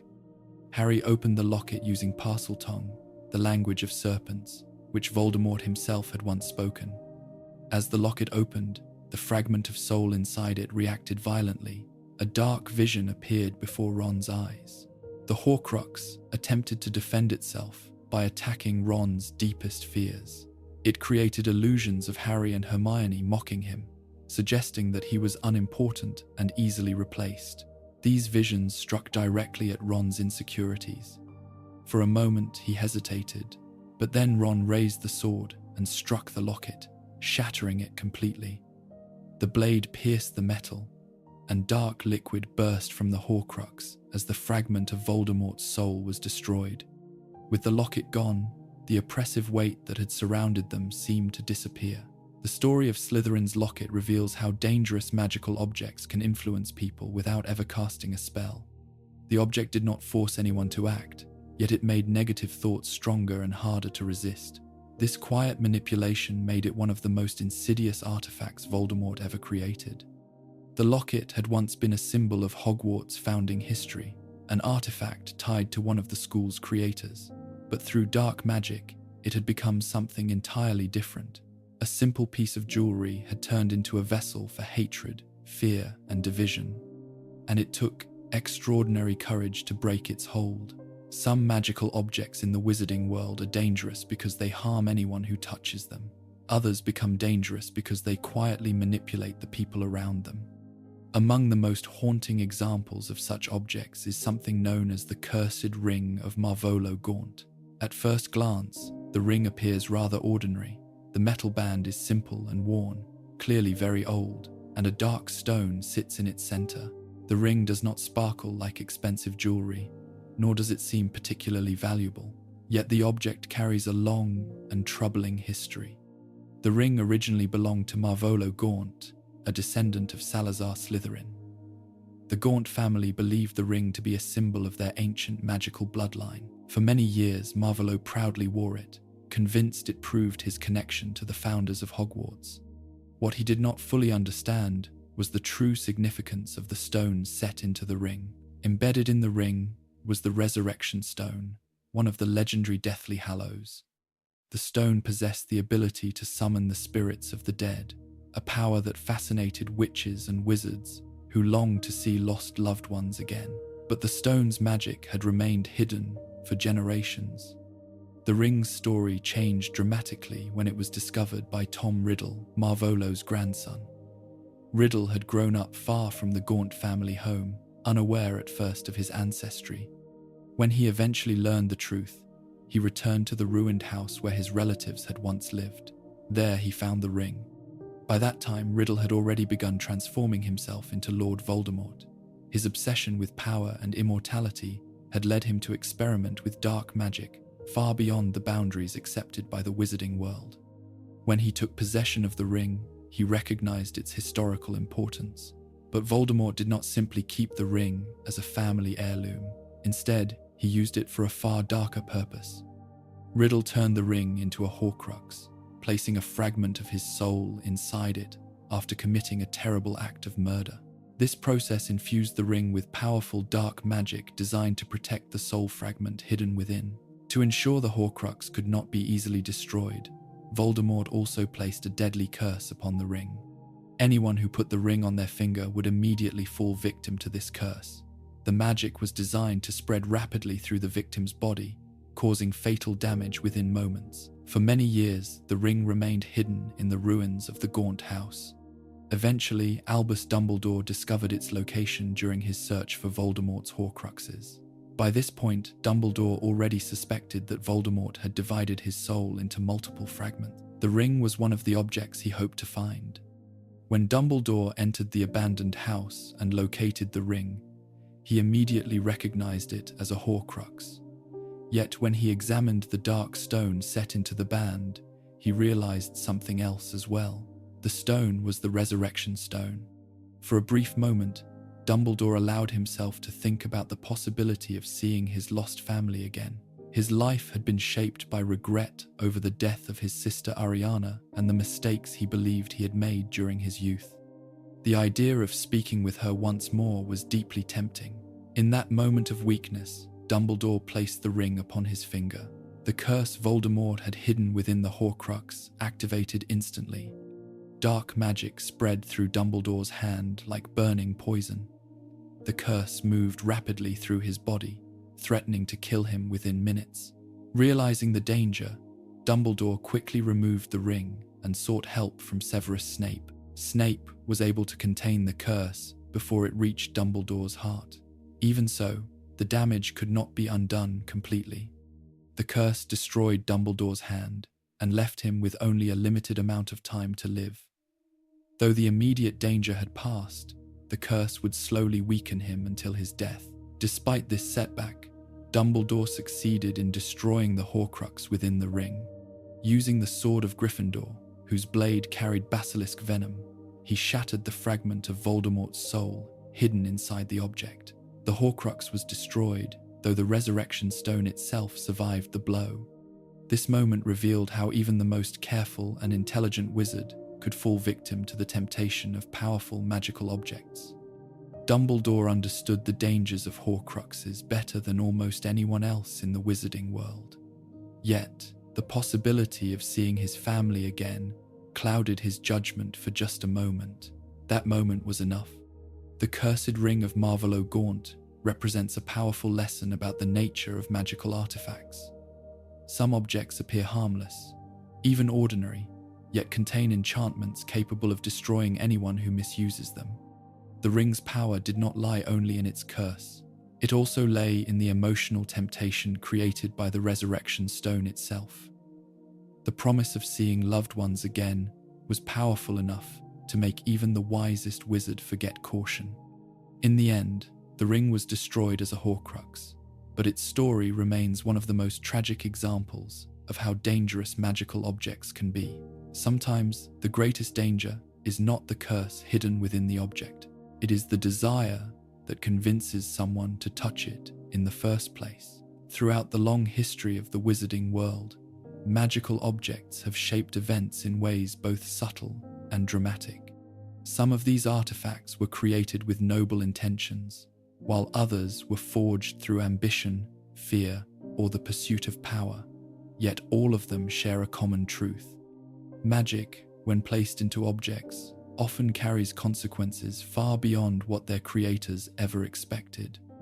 From ancient relics connected to the founders of Hogwarts to dark objects designed by Lord Voldemort, these artifacts reveal how easily magic can influence the world around it. A ring can carry a deadly curse hidden beneath a simple stone. A diary can whisper into the mind of its reader until it takes control of their actions. A locket can turn ordinary doubts into powerful resentment. Even objects that seem helpful can hold unexpected dangers. A time turner allows someone to step backward through time, yet the smallest mistake could unravel the fragile structure of cause and effect. The Mirror of Erised reveals a person's deepest desire, but staring too long at that reflection can trap someone inside a dream that reality cannot fulfill. Other objects tempt witches and wizards with something even more powerful than knowledge. The Resurrection Stone offers the chance to see those who have died, yet it cannot truly return them to life. The Elder Wand promises unmatched magical power, yet its history is filled with betrayal and violence as one wizard after another attempts to claim it. Even the Sorting Hat, an object meant to guide students toward their strengths, reminds us that magical decisions can shape lives for generations. These artifacts illustrate a simple but important lesson. Magic itself is not inherently good or evil. The true danger often lies in the intentions of those who wield it. When a wizard seeks knowledge with humility and responsibility, magical objects can become tools for learning and protection. But when magic is driven by fear, ambition, or the desire to control others, even the most ordinary object can become dangerous. Lord Voldemort understood the power of magical objects better than almost anyone else. His Horcruxes were carefully chosen artifacts designed to hide fragments of his soul across the wizarding world. Each one became a silent anchor tying him to life long after his body had been destroyed. Yet in the end, these objects also revealed his greatest weakness. Every Horcrux carried a piece of the humanity Voldemort had tried to escape. By dividing his soul, he believed he could defeat death. Instead, he created vulnerabilities that eventually led to his downfall. Harry Potter and his friends succeeded not because they possessed the most powerful magical objects, but because they understood something Voldemort never did. Objects may carry magic, but the strength of a person's choices matters far more. Throughout the wizarding world, dangerous artifacts still exist. Some remain hidden in forgotten places, waiting quietly for someone curious enough to discover them. Others are locked away in vaults or sealed inside magical institutions like the Department of Mysteries. Each of them carries a story. Some are stories of courage and discovery, Others are stories of ambition and tragedy. Together, they form a long history of how magic interacts with human nature. In the end, the most dangerous magical objects are rarely the ones that explode with visible power. The real danger lies in the quiet influence they hold over those who seek them. Because every magical artifact offers a choice, it can become a tool for wisdom, protection, and understanding, or it can become a path toward darkness. And the difference between those two paths has never depended on the object itself. It depends entirely on the wizard who decides to use it. In a world shaped by magic, it is easy to believe that power lies within objects themselves. A wand, a ring, a book, or a stone can appear to hold the ability to change everything. Yet as these stories have shown, the true danger has never been the magic alone. It has always been the way that magic is used. Some objects whisper, some tempt, and others simply wait. They wait for someone curious enough to open them, brave enough to carry them, or desperate enough to believe they can control them. And in those moments, the line between control and consequence begins to fade. The wizarding world is filled with artifacts that still remain hidden, their stories unfinished. Some will never be found. Others will return when they are least expected. But the lesson they leave behind is always the same. Magic does not choose its path. It reflects the choices of the one who reaches for it.